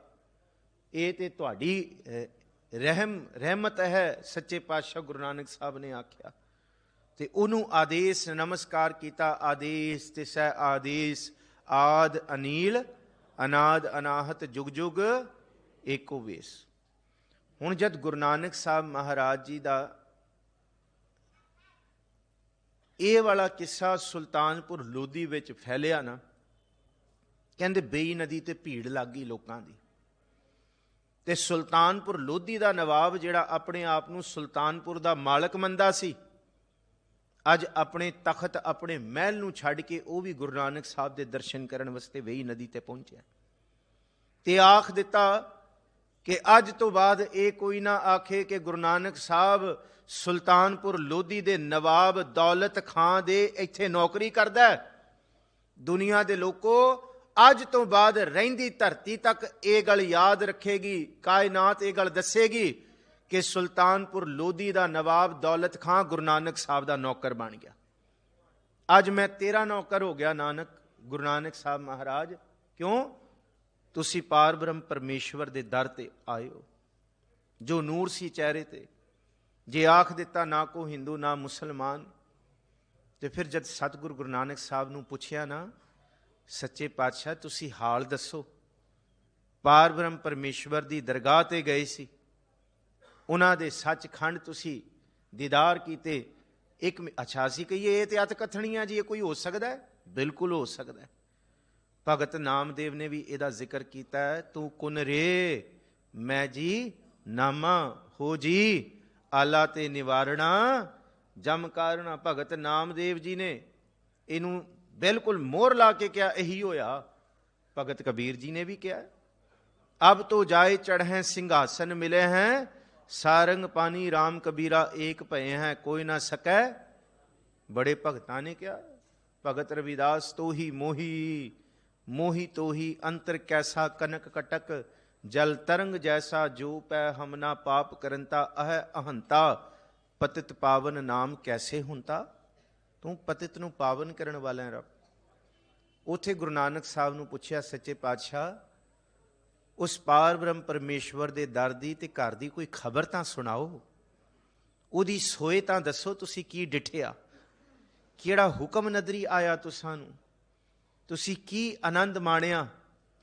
ਫਿਰ ਸਤਿਗੁਰੂ ਗੁਰੂ ਨਾਨਕ ਸਾਹਿਬ ਮਹਾਰਾਜ ਜੀ ਨੇ ਜੋ ਬਚਨ ਲੁਕਾਈ ਨੂੰ ਦੁਨੀਆ ਨੂੰ ਸੁਣਾਏ, ਉਸ ਬਚਨ ਨੂੰ ਮੋਹਰ ਲਾ ਕੇ ਗੁਰੂ ਨਾਨਕ ਸਾਹਿਬ ਨੇ ਸੋਦਰ ਆਖਿਆ ਕਿ ਸੁਣੋ ਕੀ ਅਸੀਂ ਸੱਚਖੰਡ ਵਿੱਚ ਡਿਠਿਆ। ਸ੍ਰੀ ਗੁਰੂ ਗ੍ਰੰਥ ਸਾਹਿਬ ਜੀ ਦੀ ਬਾਣੀ ਵਿੱਚ ਸੋਦਰ 3 ਵਾਰੀ ਆਇਆ, 2 ਵਾਰੀ ਸਿਰਲੇਖ ਰੂਪ ਦੇ ਵਿੱਚ ਪੜ੍ਹਦੇ ਹੋ ਤੇ 1 ਵਾਰੀ ਤੁਸੀਂ ਜਪਜੀ ਸਾਹਿਬ ਦੇ ਵਿੱਚ 27ਵੀਂ ਪੌੜੀ ਤੁਸੀਂ ਜਦ ਪੜ੍ਹਦੇ ਹੋ ਤੇ ਉਹ ਵੀ ਸੋਦਰ ਦੀ ਹੈ। ਜਪ ਬਾਣੀ 'ਚ ਸੋਦਰ ਆਇਆ, ਸ਼ਾਮ ਰਹਿਰਾਜ ਸਾਹਿਬ ਜੀ ਦੀ ਬਾਣੀ 'ਚ ਸੋਦਰ ਪੜ੍ਹਿਆ ਜਾਂਦਾ ਹੈ ਤੇ ਤੀਜਾ ਸੋਦਰ ਰਾਗ ਆਸਾ ਦੀ ਅਰੰਭਤਾ ਦੇ ਵਿੱਚ ਆਇਆ। ਹੁਣ 2 ਜਿਹੜੇ ਸੋਦਰ ਨੇ, ਜਪ ਬਾਣੀ ਵਾਲਾ ਤੇ ਰਹਿਰਾਜ ਸਾਹਿਬ ਵਾਲਾ, ਉਹਦੇ ਵਿੱਚ ਵੀ ਭੇਤ ਨੇ। ਤੇ ਜਿਹੜਾ ਇਹ ਸੋਦਰ ਹੈ ਇਹ ਬਹੁਤ ਜ਼ਿਆਦਾ ਮਿਲਦਾ ਜੁਲਦਾ ਹੈ ਰਹਿਰਾਜ ਸਾਹਿਬ ਵਾਲੇ ਸੋਦਰ ਨਾਲ, ਪਰ ਇਹਦੇ ਵਿੱਚ ਵੀ ਰੰਚਕ ਮਾਤਰ ਭੇਤ ਰੱਖੇ ਨੇ ਗੁਰੂ ਨਾਨਕ ਸਾਹਿਬ ਨੇ। ਪਰ ਗੁਰੂ ਪਿਆਰਿਓ, ਇਹ ਬਾਣੀ ਕੋਈ ਅਤ ਕਥਨੀ ਨਹੀਂ ਹੈ। ਇਹ ਬਾਣੀ ਕੀ ਹੈ? ਬਾਣੀ ਬਿਰਲੋ ਵਿਚਾਰ ਸੀ, ਜੇ ਕੋ ਗੁਰਮੁਖ ਹੋਏ ਇਹ ਬਾਣੀ, ਮਹਾਂਪੁਰਖ ਕੀ ਨਿਜ ਘਰ ਵਾਸਾ ਹੋਏ। ਆਓ ਨਿਜ ਘਰ ਦੀ ਸੋਝੀ ਜੋ ਗੁਰੂ ਨਾਨਕ ਸਾਹਿਬ ਨੇ ਦਿੱਤੀ ਹੈ, ਉਹਦੇ ਦਰਸ਼ਨ ਕਰੀਏ। ਇੱਕ ਓੰਕਾਰ ਸਤਨਾਮ ਕਰਤਾ ਪੁਰਖ, ਨਿਰਭਉ ਨਿਰਵੈਰ ਅਕਾਲ ਮੂਰਤ ਅਜੂਨੀ ਸਹਿ ਭੰਗ ਗੁਰ ਪ੍ਰਸਾਦ। ਰਾਗ ਦੀ ਆਰੰਭਤਾ ਤੋਂ ਪਹਿਲਾਂ 31 ਰਾਗ ਨੇ ਗੁਰੂ ਗ੍ਰੰਥ ਸਾਹਿਬ ਜੀ ਦੇ ਵਿੱਚ। ਆਖਰੀ ਰਾਗ ਜੈਜਾਵੰਤੀ ਗੁਰੂ ਤੇਗ ਬਹਾਦਰ ਸਾਹਿਬ ਦਾ ਹੈ। ਬਾਕੀ 30 ਰਾਗ ਧੰਨ ਗੁਰੂ ਰਾਮਦਾਸ ਮਹਾਰਾਜ ਜੀ ਨੇ ਉਚਾਰਨ ਕੀਤੇ ਨੇ, 19 ਗੁਰੂ ਨਾਨਕ ਸਾਹਿਬ ਮਹਾਰਾਜ ਜੀ ਦੇ ਨੇ। ਬਾਕੀ ਗੁਰੂ ਸਾਹਿਬਾਨਾਂ ਗੁਰੂ ਜੋਤ ਨੇ ਇਹਨਾਂ ਰਾਗਾਂ ਦੀ ਗਿਣਤੀ 30 ਕੀਤੀ ਹੈ। ਗੁਰੂ ਗੋਬਿੰਦ ਸਿੰਘ ਸਾਹਿਬ ਨੇ 31ਵਾਂ ਰਾਗ ਗੁਰੂ ਤੇਗ ਬਹਾਦਰ ਸਾਹਿਬ ਜੀ ਦਾ ਪਾਇਆ, ਜੈਜਾਵੰਤੀ। 31 ਦੇ 31 ਰਾਗ ਦੀ ਆਰੰਭਤਾ ਮੰਗਲਾਚਰਨ ਤੋਂ ਹੁੰਦੀ ਹੈ। ਮੂਲ ਮੰਤਰ, ਪੂਰਾ ਮੂਲ ਮੰਤਰ ਇੱਕ ਓੰਕਾਰ ਤੋਂ ਲੈ ਕੇ ਗੁਰਪ੍ਰਸਾਦ ਤੱਕ ਜਿਹੜੀ ਅਕਾਲ ਪੁਰਖ ਵਾਹਿਗੁਰੂ ਜੀ ਦੇ ਗੁਣਾਂ ਦੀ ਪਰਿਭਾਸ਼ਾ ਹੈ ਕਿ ਵਾਹਿਗੁਰੂ ਜੀ ਇੱਕ ਹੈ। ਓੰਕਾਰ, ਦੁਨੀਆ ਓਮ ਕਹਿੰਦੀ ਸੀ, ਤੇ ਇਹ ਇੱਕ ਈੜੀ ਪਾ ਕੇ ਸਿਹਾਰੀ ਨਹੀਂ ਹੈ, ਇਹ ਏਕਾ ਪਾਇਆ ਗਿਆ ਕਿ ਏਕੋ ਹੈ ਭਾਈ, ਏਕੋ ਹੈ ਸਾਹਿਬ ਮੇਰਾ, ਏਕੋ ਹੈ। ਏਕ ਪਿਤਾ ਏਕਸ ਕੇ ਹਮ ਬਾਰਿਕ, ਤੂੰ ਮੇਰਾ ਗੁਰਹਾਈ। ਦੂਜਾ ਨਹੀਂ, ਤੂੰ ਦਾਨਾ ਤੂੰ ਅਬਚਲ, ਤੂੰ ਹੀ ਜਾਤ ਮੇਰੀ ਪਾਤੀ, ਤੂੰ ਅਡੋਲ ਕਬਹਿ ਡੋਲੇ ਨਾਹੀ, ਤਾਮਨ ਕੈਸੀ ਤਾਤੀ, ਏਕੈ ਏਕੈ ਏਕ ਤੂੰ ਹੀ, ਏਕੈ ਏਕੈ ਤੂੰ ਰਾਇਆ, ਤਉ ਕਿਰਪਾ ਤੇ ਸੁਖ ਪਾਇਆ। ਇੱਕ, ਦੂਸਰਾ ਨਹੀਂ ਹੈ, ਇੱਕੋ ਹੀ ਹੈ। ਅੱਲਹ ਅਲਖ ਅਗਮ ਕਾਦਰ ਕਰਨਹਾਰ ਕਰੀਮ, ਸਭ ਦੁਨੀ ਆਵਣ ਜਾਵਣੀ, ਮੁਕਾਮ ਏਕ ਰਹੀਮ। ਇੱਕ ਓੰਕਾਰ, ਕੋਈ ਤਿੰਨ ਨਹੀਂ, ਮੁਕਾਮ ਏਕ ਰਹੀਨ। ਦਿਨ ਰਬ ਚੱਲੈ ਨਿਸ ਸਸ ਚੱਲੈ, ਤਾਰਿਕਾ ਲਖ ਪਲੋਏ, ਮੁਕਾਮ ਉਹੀ ਏਕ ਹੈ, ਨਾਨਕਾ ਸੱਚ ਬੁਗੋਏ। ਇੱਕ, ਏਕਾ ਮਾਈ ਜੁਗਤ ਵਿਆਈ, ਤਿੰਨ ਚੇਲੇ ਪ੍ਰਮਾਣ। ਹਾਂ, ਇਹ ਦੇਵਤੇ ਬਹੁਤ ਉਸ ਵਾਹਿਗੁਰੂ ਦੇ ਬਣਾਏ ਹੋਏ ਨੇ, ਇਹ ਉਹਦੇ ਹੀ ਬਣਾਏ, ਬ੍ਰਹਮਾ ਜੀ, ਵਿਸ਼ਨੂੰ ਜੀ ਤੇ ਮਹੇਸ਼ ਜੀ, ਉਹਨੂੰ ਨਮਸਕਾਰ ਹੈ। ਤਿੰਨ ਚੇਲੇ ਪ੍ਰਵਾਨ, ਇੱਕ ਸੰਸਾਰੀ, ਇੱਕ ਭੰਡਾਰੀ, ਇੱਕ ਲਾਏ ਦੀਵਾਨ। ਪਰ ਸੱਚ ਤੇ ਗੱਲ ਹੈ, ਜਿਵ ਤਿਸ ਭਾਵੈ ਤਿਵੈ ਚਲਾਵੈ, ਜਿਵ ਹੋਵੈ ਫੁਰਮਾਨ। ਚਲਾਉਣ ਵਾਲਾ ਉਹ ਹੈ, ਫੁਰਮਾਨ ਤੇਰਾ ਸਿਰੈ ਉਪਰ, ਫਿਰ ਨਾ ਕਰਤ ਵਿਚਾਰ, ਤੂੰ ਹੀ ਦਰਿਆ ਤੂੰ ਹੀ ਕਰਿਆ, ਤੁਝ ਹੈ ਤੇ ਨਿਸਤਾਰ, ਬੰਦੇ ਬੰਦਗੀ ਇਖਤਿਆਰ, ਸਾਹਿਬ ਰੋਸ ਧਰੋਂ ਕੇ ਪਿਆਰ। ਇੱਕੋ ਹੀ ਹੈ। ਤਾਈਓਂ ਭਗਤਾਂ ਨੇ ਕਿਹਾ ਸੀ, ਹਉ ਤੋ ਏਕ ਰਮਈਆ ਦੇਹੂੰ, ਆਨ ਦੇਵ ਬਦਲਾਵਨ ਲੈਹੂੰ। ਮੇਰੇ ਲਈ ਤੇ ਇੱਕੋ ਹੈ ਭਾਈ। ਗੁਰੂ ਨਾਨਕ ਸਾਹਿਬ ਜੀ ਨੇ ਕਿਹਾ, ਸਤ ਨਾਮ ਜਿਹੜਾ ਸਦਾ ਸੱਚਾ ਹੈ, ਬਾਕੀ ਸਭ ਫਨਾ ਹੋਣ ਵਾਲਾ ਹੈ, ਉਹਦਾ ਨਾਮ ਨਹੀਂ ਫਨਾ ਹੋ ਸਕਦਾ। ਉਹ ਰਹਿਣ ਵਾਲਾ ਹੈ। ਆਦ ਪੂਰਨ ਮਦ ਪੂਰਨ ਅੰਤ ਪੂਰਨ ਪਰਮੇਸ਼ਵਰ ਹੈ। ਸਿਮਰੰਤ ਸੰਤ ਸਰਬਤਰ ਰਮਣੰ, ਨਾਨਕ ਅਗਨਾਸ਼ਨ ਜਗਦੀਸ਼ਵਰ ਹੈ। ਉਹਦਾ ਨਾਮ ਪਾਪਾਂ ਨੂੰ ਖਤਮ ਕਰਨ ਵਾਲਾ ਹੈ। ਕਰਤਾ ਪੁਰਖ, ਸਭ ਕੁਝ ਕਰਨ ਵਾਲਾ ਹੈ, ਉਹੀ ਕਰਨ ਵਾਲਾ ਹੈ। ਰਿਜ਼ਕ ਦੇਣ ਵਾਲਾ ਹੈ, ਸਭ ਕੁਝ ਦੇਣ ਦਾ ਉਹ ਦਾਤਾ ਹੈ, ਸਭ ਨੂੰ ਦੇਣ ਵਾਲਾ ਹੈ। ਇੱਕ ਦਾਤੇ ਇੱਕ ਭੇਖਾਰੀ ਜੀ ਸਭ ਤੇਰੇ, ਕਿਸੇ ਨੂੰ ਉਹਨੇ ਦਾਤਾ ਬਣਾ ਦੇਣਾ ਤੇ ਕਿਸੇ ਨੂੰ ਭਿਖਾਰੀ ਬਣਾ ਦੇਣਾ। ਕਰਤਾ ਹੈ, ਕਿਸੇ ਨੇ ਉਹਨੂੰ ਬਹੁਤ ਵੱਡਾ ਬਣਾ ਦੇਣਾ। ਕਬਹੂ ਖੀਰ ਖਾਂਡ ਘਿਓ ਨਹੀਂ ਭਾਵੈ, ਕਬਹੂ ਘਰ ਘਰ ਟੂਕ ਮੰਗਾਵੈ, ਕਬਹੂ ਮਹਾਰਾਜ ਜੀ ਕਹਿੰਦੇ ਕੂਰਨ ਚਨੈ ਬਿਨਾਵੈ, ਜੋ ਰਾਮ ਰਾਖੈ ਤਿਉ ਰਹੀਐ ਰੇ ਭਾਈ। ਕਰਤਾ ਪੁਰਖ ਹੈ ਵਾਹਿਗੁਰੂ, ਬਹੁਤ ਕੁਝ ਕਰਨ ਵਾਲਾ ਹੈ। ਨਦਰ ਉਪੱਠੀ ਜੇ ਕਰੈ, ਸੁਲਤਾਨਾ ਘਾਹ ਕਰਾਇੰਦਾ, ਦਰ ਮੰਗਣ ਭਿਖ ਨਾ ਪਾਇੰਦਾ। ਉਹਦੀ ਗਤ ਮਿਤ ਨਹੀਂ ਜਾਣ ਸਕਦੇ ਕੋਈ, ਉਹ ਕਰਤਾ ਪੁਰਖ ਹੈ। ਰੀਤੇ ਭਰੇ ਭਰੇ ਸਖਨਾਵੈ, ਯੈ ਤਾਕੋ ਬਿਵਹਾਰੇ। ਭਰਿਆਂ ਨੂੰ ਖਾਲੀ ਕਰ ਸਕਦੇ ਨੇ ਵਾਹਿਗੁਰੂ, ਤੇ ਖਾਲੀਆਂ ਨੂੰ ਇੱਕ ਖਿੰਚੇ ਭਰਾ। ਇਹ ਉਹਦੀ ਗਤ ਮਿਤ, ਇਹਨੂੰ ਕਰਤਾ ਪੁਰਖ ਆਖਿਆ। ਨਿਰਭਉ, ਕਿਸੇ ਦਾ ਡਰ ਨਹੀਂ।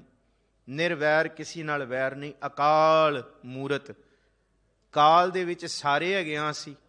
ਸਾਡੇ ਸਿਰ ਤੇ ਕਾਲ ਹੈ, ਕਾਲ ਸਾਡੇ ਸਿਰ ਤੇ ਹੈ। ਇਸ ਕਰਕੇ ਮਹਾਰਾਜ ਕਹਿੰਦੇ, ਬੀਤ ਜਾ ਹੈ ਬੀਤ ਜਾ ਹੈ, ਜਨਮ ਅਕਾਜ ਰੇ, ਨਿਸ ਦਿਨ ਸੁਣ ਕੈ ਪੁਰਾਣ, ਸਮਝਤ ਨਾ ਰੇ ਅਜਾਨ, ਕਾਲ ਤੋਹੇ ਪਹੁੰਚਿਓ ਆਨ, ਕਹਾ ਜੈ ਭਾਜ ਰੇ। ਪਰ ਉਹਨੂੰ ਕਾਲ ਨਹੀਂ ਆ ਸਕਦਾ। ਅਕਾਲ ਮੂਰਤ, ਜਿਹਦੀ ਮੂਰਤ ਦਾ ਮਤਲਬ ਕੋਈ ਇੱਕ ਮੂਰਤ ਨਹੀਂ, ਬਣਾ ਨਹੀਂ ਸਕਦਾ ਕੋਈ। ਉਹਦੀ ਮੂਰਤ ਤੇ ਹੈ, ਸਹਸ ਤਬ ਨੈਣ ਨਨ ਨੈਣ ਹੈ ਤੋਹਿ ਕੋ, ਸਹਸ ਮੂਰਤ ਨਨਾ ਏਕ ਤੋਹੀ। ਉਹ ਤੇ ਸਾਰਿਆਂ ਵਿੱਚ ਹੋ ਕੇ ਵੀ ਮੌਜੂਦ ਹੈ, ਤੇ ਸਾਰਿਆਂ ਵਿੱਚ ਹੋ ਕੇ ਵੀ ਉਹ ਨਿਰਲੇਪ ਹੈ। ਰੂਪ ਨਾ ਰੇਖ ਨਾ ਰੰਗ, ਕਿਛ ਤ੍ਰਿਹ ਗੁਣ ਤੇ ਪ੍ਰਭ ਭਿੰਨ। ਉਹ ਭਿੰਨ ਹੈ ਸਾਰਿਆਂ ਤੋਂ। ਸਤਿਗੁਰੂ ਜੀ ਕਹਿੰਦੇ, ਆਜੂਨੀ, ਜੂਨਾ ਤੋਂ ਰਹਿਤ ਸਹਿ ਭੰਗ, ਆਪਣੇ ਆਪ ਤੋਂ ਕੋਈ ਉਹਨੂੰ ਜਨਮ ਦੇਣ ਵਾਲਾ ਨਹੀਂ। ਤੇ ਜੇ ਉਹਨਾਂ ਵਾਹਿਗੁਰੂ ਦੀ ਪ੍ਰਾਪਤੀ ਹੋਣੀ ਹੈ ਤੇ ਗੁਰ ਪ੍ਰਸਾਦ। ਗੁਰੂ ਗੋਬਿੰਦ ਸਿੰਘ ਸਾਹਿਬ ਜੀ ਅਨੰਦਪੁਰ ਸਾਹਿਬ ਕਿਲੇ ਤੋਂ ਬਾਹਰ ਆਏ, ਘੋੜੇ ਦੀ ਰਕਾਬ 'ਚ ਪੈਰ ਪਾਉਣ ਲੱਗੇ ਤੇ ਕਿਹਾ, ਹੈ ਕੋਈ ਗੁਰੂ ਕਾ ਸਿੱਖ ਜਿਹੜਾ ਪੂਰਨ ਗੁਰੂ ਗ੍ਰੰਥ ਸਾਹਿਬ ਜੀ ਕੇ अर्थ करे, ਹਮਾਰੇ ਘੋੜੇ ਕੀ ਰਕਾਬ ਮੇਂ ਪੈਰ ਡਾਲਤੇ ਵਕਤ ਹੀ। ਹੁਣ ਸਿੱਖਾਂ ਨੂੰ ਹੈਰਾਨੀ ਹੋ ਗਈ ਕਿ ਗੁਰੂ ਗ੍ਰੰਥ ਸਾਹਿਬ ਜੀ ਇੰਨਾ ਵੱਡਾ, ਇੰਨਾ ਇੱਕ ਓੰਕਾਰ ਤੋਂ ਲੈ ਕੇ ਮੁੰਦਾਵਣੀ ਤੇ ਆਦ ਅੰਤ ਤੱਕ ਕੌਣ ਅਰਥ ਕਰ ਸਕਦਾ ਇੱਕ ਖਿੰਚ 'ਚ? ਕੋਈ ਨਹੀਂ ਬੋਲਿਆ ਤੇ ਇੱਕ ਸਿੱਖ ਜਿਹੜਾ ਸੇਵਾ ਕਰਨ ਵਾਲਾ ਗੁਰੂ ਗੋਬਿੰਦ ਸਿੰਘ ਸਾਹਿਬ ਦੇ ਸਨਮੁਖ ਆਇਆ। ਮਹਾਰਾਜ ਜੀ ਨੂੰ ਕਹਿੰਦੇ, ਸੱਚੇ ਪਾਤਸ਼ਾਹ ਤੁਸੀਂ ਥਾਪੜਾ ਬਖਸ਼ੋ, ਘੋੜੇ ਕੀ ਰਕਾਬ ਦੇ ਵਿੱਚ ਪੈਰ ਪਾਓ ਤੇ ਤੁਹਾਡੇ ਕਿਰਪਾ ਨਾਲ ਦਾਸ ਅਰਥ ਕਰੇਗਾ। ਮਹਾਰਾਜ ਜੀ ਨੇ ਘੋੜੇ ਦੀ ਰਕਾਬ ਵਿੱਚ ਪੈਰ ਪਾਏ, ਉਹਨੇ ਗਲ 'ਚ ਪੱਲਾ ਪਾ ਕੇ ਹੱਥ ਜੋੜ ਕੇ ਆਖਿਆ, ਇੱਕ ਓੰਕਾਰ ਸਤਿਗੁਰ ਪ੍ਰਸਾਦ। ਮਹਾਰਾਜ ਜੀ ਨੇ ਕਿਹਾ, ਗੁਰੂ ਕੇ ਸਿੱਖਾ ਕੀ ਆਖਿਆ? ਉਹਨੇ ਕਿਹਾ, ਇੱਕ ਓੰਕਾਰ ਸਤਿਗੁਰ ਪ੍ਰਸਾਦ। ਮਹਾਰਾਜ ਜੀ ਰਕਾਬ ਤੋਂ ਪੈਰ ਭਾਵ ਥੱਲੇ ਆਏ, ਘੋੜੇ ਤੋਂ ਉਤਰੇ, ਉਹਨੂੰ ਸੀਨੇ ਨਾਲ ਲਾ ਕੇ ਕਿਹਾ, ਸਿੱਖਾ ਬਿਲਕੁਲ ਇੱਕ ਓੰਕਾਰ ਸਤਿਗੁਰ ਪ੍ਰਸਾਦ, ਨਿਹਾਲ ਨਿਹਾਲ ਨਿਹਾਲ।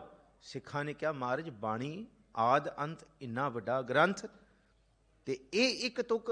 ਮਹਾਰਾਜ ਕਹਿੰਦੇ, ਸੱਚ ਤੇ ਇਹ ਹੈ, ਬਾਣੀ ਆਦ ਅੰਤ ਹੈ, ਪਰ ਬਾਣੀ ਦੀ ਸਾਰੀ ਕਮਾਈ, ਸਾਰਾ ਅਰਕ, ਸਾਰਾ ਤੱਤ ਹੀ ਗੁਰੂ ਦੀ ਕਿਰਪਾ ਹੈ। ਜੇ ਗੁਰੂ ਦੀ ਕਿਰਪਾ ਨਹੀਂ ਤੇ ਫਿਰ ਕੁਝ ਵੀ ਨਹੀਂ। ਜੇ ਗੁਰੂ ਦੀ ਕਿਰਪਾ ਹੋ ਜਾਏ ਫਿਰ ਸਾਰੀ ਦਾਤਾਂ ਝੋਲੀਆਂ ਪੈ ਜਾਂਦੀਆਂ। ਗੁਰੂ ਪ੍ਰਸਾਦ। ਰਾਗ ਆਸਾ ਮਹੱਲਾ ਪਹਿਲਾ। ਆਸਾ ਰਾਗ ਦੀ ਆਰੰਭਤਾ ਹੈ। ਘਰ ਪਹਿਲਾ, ਘਰ ਦਾ ਸੰਬੰਧ ਗਾਉਣ ਤੇ ਵਜਾਉਣ ਨਾਲ ਹੈ ਜੀ, ਰਾਗ ਦੇ ਨਾਲ ਹੈ ਤੇ ਤਾਲ ਦੇ ਘਰਾਂ ਦੇ ਨਾਲ ਹੈ। ਜਿਸ ਤਰ੍ਹਾਂ ਤੀਨ ਤਾਲ ਚਲਦੀ ਹੈ, ਉਹਦੇ 4 ਘਰ ਨੇ। ਜਿਸ ਤਰ੍ਹਾਂ ਦੀਪ ਚੰਦੀ ਤਾਲ ਹੈ, ਜਿਸ ਤਰ੍ਹਾਂ ਬੇਅੰਤ ਤਾਲਾਂ, ਪੰਚਮ ਸਵਾਰੀ ਤਾਲ ਹੈ, ਵੱਡੀ ਏਕ ਤਾਲ ਹੈ। ਇਹਨਾਂ ਦੇ ਘਰ ਨੇ, ਜਿਸ ਤਰ੍ਹਾਂ ਦਾ ਦਾ ਧਿਨਤਾ, ਕਿਟਦਾ ਧਿਨਤਾ, ਤਿਟਕਤਾ ਗਦੀਗਨ, ਇਹ ਘਰ ਚੱਲਦੇ ਨੇ ਹਰ ਤਾਲਾਂ ਦੇ। ਔਰ ਇਹ ਗੁਰੂ ਘਰ ਦੇ ਵਿੱਚ ਗਾਉਣ ਵਾਲੀਆਂ ਇੱਕ ਘਰ ਤੋਂ ਲੈ ਕੇ 17 ਘਰ ਤੱਕ ਕੀਰਤਨ ਦੀ ਮਰਿਆਦਾ ਦੇ ਵਿੱਚ ਸਤਿਗੁਰੂ ਜੀ ਨੇ ਬਖਸ਼ੇ ਨੇ। ਵਿਦਵਾਨਾਂ ਨੇ ਇਹਦੇ ਘਰ ਦੇ ਅਰਥ ਗਾਉਣ ਨਾਲ ਵੀ ਲਏ ਨੇ। ਜਿਸ ਤਰ੍ਹਾਂ ਸ੍ਰੀ ਰਾਗ ਦੇ ਵਿੱਚ ਭਗਤਾਂ ਦੀ ਬਾਣੀ ਸ਼ੁਰੂ ਹੁੰਦੀ ਹੈ ਤੇ ਕਬੀਰ ਸਾਹਿਬ ਦਾ ਸ਼ਬਦ ਹੈ, ਜਨਨੀ ਜਾਨਤ ਸੁਤ ਬੜਾ ਹੋਤ ਹੈ। ਉਸ ਸ਼ਬਦ ਦੇ ਉੱਤੇ ਜਿਹੜਾ ਸਿਰਲੇਖ ਹੈ ਨਾ, ਏਕ ਸਵਾਨ ਕਹਿ ਘਰ ਗਾਵਣਾ, ਇਹਦਾ ਮਤਲਬ ਹੈ ਕਿ ਸ੍ਰੀ ਰਾਗ ਦੇ ਵਿੱਚ ਜਿਹੜਾ ਏਕ ਸਵਾਨ ਵਾਲਾ ਸ਼ਬਦ ਹੈ, ਜਿਸ ਘਰ ਦੇ ਵਿੱਚ ਉਸ ਸ਼ਬਦ ਨੂੰ ਗਾਇਆ ਗਿਆ ਤੇ ਕਬੀਰ ਸਾਹਿਬ ਦਾ ਸ਼ਬਦ ਵੀ ਉਸੇ ਘਰ ਦੇ ਵਿੱਚ ਗਾਵਣਾ ਹੈ। ਇਸ ਤਰ੍ਹਾਂ ਬਹੁਤ ਸਾਰੇ ਘਰਾਂ ਦੇ ਭਾਵ ਕਿ ਇਹ ਜ਼ਿਕਰ ਆਏ ਨੇ 1 ਤੋਂ ਲੈ ਕੇ 17 ਤੱਕ। ਘਰ ਪਹਿਲਾ ਸੋ ਦਰ, ਇਹ ਸਿਰਲੇਖ ਹੈ। ਤੇ ਗੁਰੂ ਨਾਨਕ ਸਾਹਿਬ ਮਹਾਰਾਜ ਜੀ ਨੇ ਇਹ ਲੁਕਾਈ ਨੂੰ, ਸ੍ਰਿਸ਼ਟੀ ਨੂੰ ਦੱਸਣ ਵਾਸਤੇ ਆਖਿਆ ਕਿ ਸੁਣੋ ਭਾਈ, ਉਸ ਵਾਹਿਗੁਰੂ ਦਾ ਦਰ ਕਿਹੋ ਜਿਹਾ। ਪਹਿਲੀ ਗੱਲ ਕੀਤੀ, ਸੋ ਦਰ ਤੇਰਾ ਕਿਹਾ, ਸੋ ਘਰ ਕਿਹਾ। ਮੈਂ ਕੀ ਆਖਾਂ? ਕਿਹਾ ਦਾ ਮਤਲਬ ਕਿਹੋ ਜਿਹਾ, ਕਿਹੋ ਜਿਹਾ। ਜਦ ਅਸੀਂ ਕਿਸੇ ਨੂੰ ਪੁੱਛਦੇ ਹਾਂ ਨਾ ਕਿ ਅਸਚਰਜਤਾ, ਅਦਭੁਤਤਾ ਕਿਹੋ ਜਿਹੀ ਪ੍ਰਤੀਤ ਹੋਈ, ਤੇ ਉਹ ਕਹਿੰਦਾ ਮੈਂ ਕਿਵੇਂ ਦੱਸਾਂ ਕਿਹੋ ਜਿਹਾ, ਕਿਹੋ ਜਿਹਾ ਮੈਂ ਕਿਵੇਂ ਦੱਸਾਂ? ਕਹਿੰਦੇ ਦੱਸ ਤਾਂ ਸਹੀ, ਇਹੋ ਜਿਹਾ, ਇਹੋ ਜਿਹਾ। ਬਾਣੀ ਕਹਿੰਦੀ, ਜੈਸਾ ਤੂੰ ਤੈਸਾ ਤੂੰ ਹੀ, ਕਿਆ ਉਪਮਾ ਦੀਜੈ। ਭਗਤ ਰਵਿਦਾਸ ਜੀ, ਦੱਸਿਆ ਨਹੀਂ ਜਾ ਸਕਦਾ। ਭਗਤ ਰਵਿਦਾਸ ਜੀ ਦਾ ਇਹ ਬਚਨ ਜਿਹੜਾ ਹੈ ਨਾ, ਇਹਨੂੰ ਜੇ ਭਾਈ ਗੁਰਦਾਸ ਜੀ ਨੂੰ ਪੁੱਛੀਏ ਕੈਸਾ ਹੈ, ਭਾਈ ਗੁਰਦਾਸ ਜੀ ਕਹਿੰਦੇ, ਦਰਸ਼ਨ ਦੇਖਤ ਹੀ ਸੁਧ ਕੀ ਨਾ ਸੁਧ ਰਹੀ, ਬੁੱਧ ਕੀ ਨਾ ਬੁੱਧ ਰਹੀ, ਮਤ ਮੈਂ ਨਾ ਮਤ ਹੈ, ਸੁਰਤ ਮੈਂ ਨਾ ਸੁਰਤ, ਔ ਧਿਆਨ ਮੈਂ ਨਾ ਧਿਆਨ ਰਹਿਓ, ਗਿਆਨ ਮੈਂ ਨਾ ਗਿਆਨ ਰਹਿਓ, ਗਤ ਮੈਂ ਨਾ ਗਤ ਹੈ, ਧੀਰਜ ਕੋ ਧੀਰਜ ਗਇਓ, ਰਤ ਮੈਂ ਨਾ ਰਤ ਰਹੀ, ਪਤ ਰਤ ਪਤ ਹੈ। ਕਹਿੰਦੇ ਕੌਣ ਦੱਸੇਗਾ? ਗਿਆਨ ਵੀ ਖਤਮ ਹੋ ਜਾਂਦੇ ਨੇ ਸਾਰੇ ਉਹਦੇ ਦਰ ਬਾਰੇ ਦੱਸਣ ਲਈ। ਸਭ ਕੁਛ ਦਰਸ਼ਨ ਦੇਖਤ ਹੀ ਸੁਧ ਕੀ ਨਾ ਸੁਧ ਰਹੀ, ਨਾ ਸੁਧ ਰਹੀ, ਬੁੱਧ ਕੀ ਨਾ ਬੁੱਧ ਰਹੀ, ਮਤ ਮੈਂ ਨਾ ਮਤ ਹੈ, ਸੁਰਤ ਮੈਂ ਨਾ ਸੁਰਤ, ਔ ਧਿਆਨ ਮੈਂ ਨਾ ਧਿਆਨ ਰਹਿਓ, ਗਿਆਨ ਮੈਂ ਨਾ ਗਿਆਨ ਰਹਿਓ, ਗਤ ਮੈਂ ਨਾ ਗਤ ਹੈ, ਧੀਰਜ ਕੋ ਧੀਰਜ ਗਇਓ, ਰਤ ਮੈਂ ਨਾ ਰਤ ਰਹੀ, ਪਤ ਰਤ ਪਤ ਹੈ। ਜਦ ਉਹਦੇ ਦਰ ਤੇ ਪਹੁੰਚ ਗਏ ਨਾ ਤੇ ਸਾਡੀ ਪਤ ਉਸ ਵਾਹਿਗੁਰੂ ਪਤੀ ਦੇ ਵਿੱਚ ਮਿਲ ਜਾਂਦੀ ਹੈ।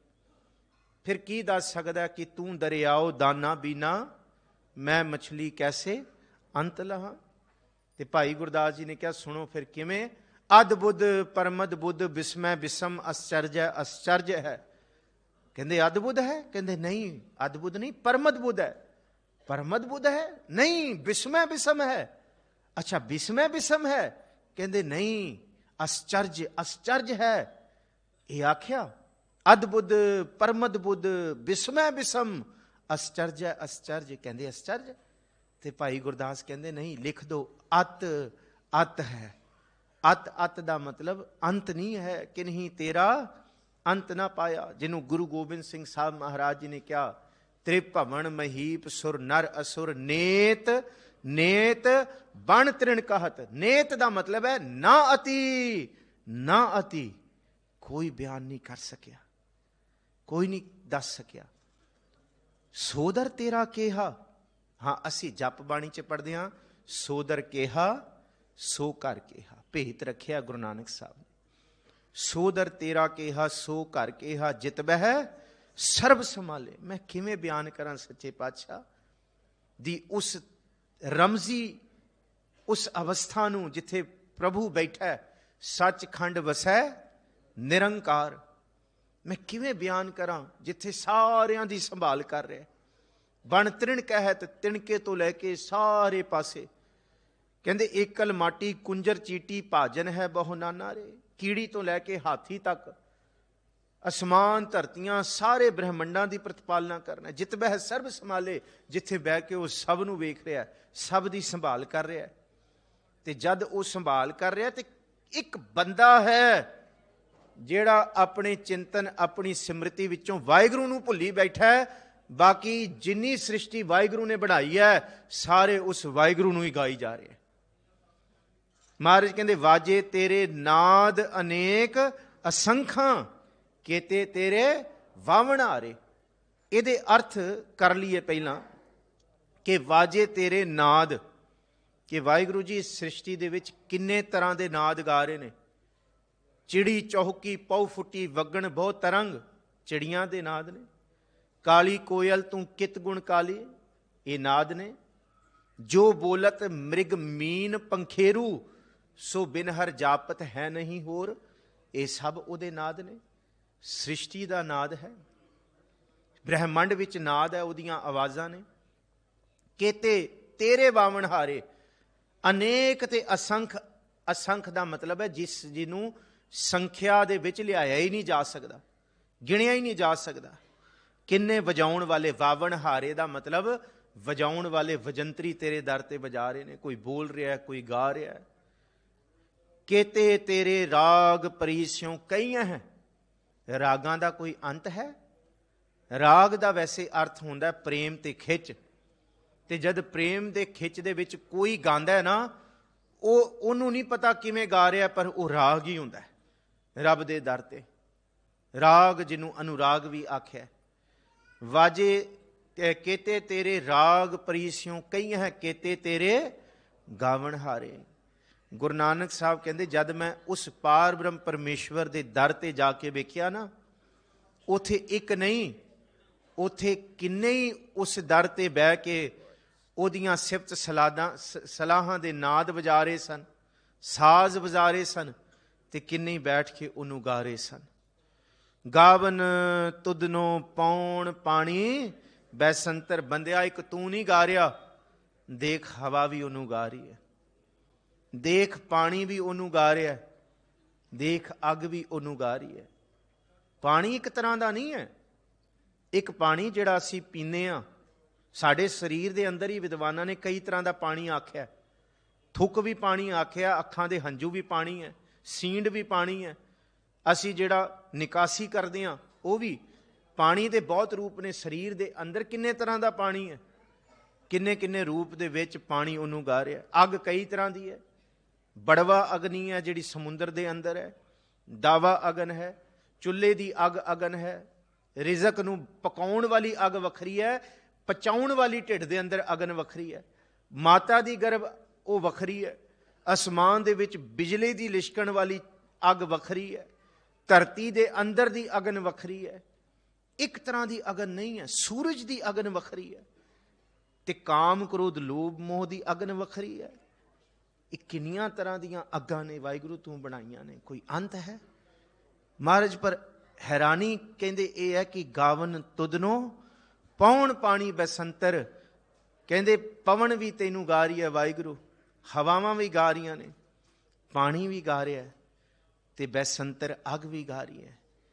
ਸਗਲ ਬਨਸਪਤ ਮਹਿ ਬੈਸੰਤਰ, ਸਗਲ ਦੂਧ ਮਹਿ ਘੀਆ, ਊਚ ਨੀਚ ਮਹਿ ਜੋਤ ਸਮਾਣੀ, ਘਟ ਘਟ ਮਧ ਹੋ ਜੀਆ। ਸਭ ਦੇ ਵਿੱਚ ਤੂੰ ਹੈ, ਸਭ ਤੈਨੂੰ ਗਾ ਰਹੇ। ਗਾਵੇ ਰਾਜਾ ਧਰਮ ਦੁਆਰੇ, ਜਿਹੜਾ ਧਰਮ ਰਾਜ ਹੈ ਨਾ, ਬੰਦਿਆਂ ਦਾ ਲੇਖਾ ਜੋਖਾ ਕਰਦਾ ਹੈ, ਧਰਮ ਰਾਏ ਨੂੰ ਹੁਕਮ ਹੈ ਬੈ ਸੱਚਾ ਧਰਮ ਵਿਚਾਰ, ਦੂਜੈ ਭਾਏ ਦੁਸ਼ਟ ਆਤਮਾ ਉਹ ਤੇਰੀ ਸਰਕਾਰ।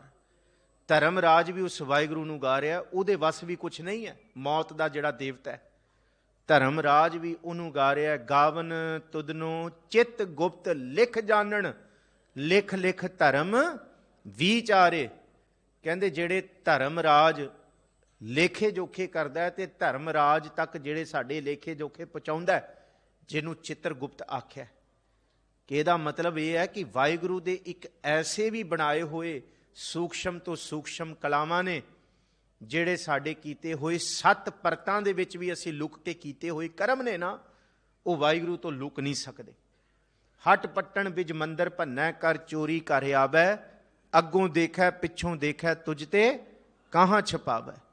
ਚਿੱਤ ਗੁਪਤ ਵੀ ਵਾਹਿਗੁਰੂ ਦੇ ਬਣਾਏ ਹੋਏ ਨੇ, ਜਿਹੜੇ ਸਾਰਾ ਕੁਝ ਜਾਣ। ਬੰਦਾ ਕਹਿੰਦਾ ਨਾ ਕਿ ਕਰਤ ਵਿਕਾਰ ਦੋ ਕਰ ਝਾਰਤ, ਬੰਦਾ ਕਹਿੰਦਾ ਹੱਥ ਝਾੜਤਾ, ਕਿਸੇ ਨੇ ਨੂੰ ਪਤਾ ਲੱਗਿਆ ਮੈਂ ਕੀ ਕੀਤਾ, ਪਰ ਤੈਨੂੰ ਨਹੀਂ ਪਤਾ ਰੱਬ ਸਭ ਕੁਛ ਜਾਣਦਾ।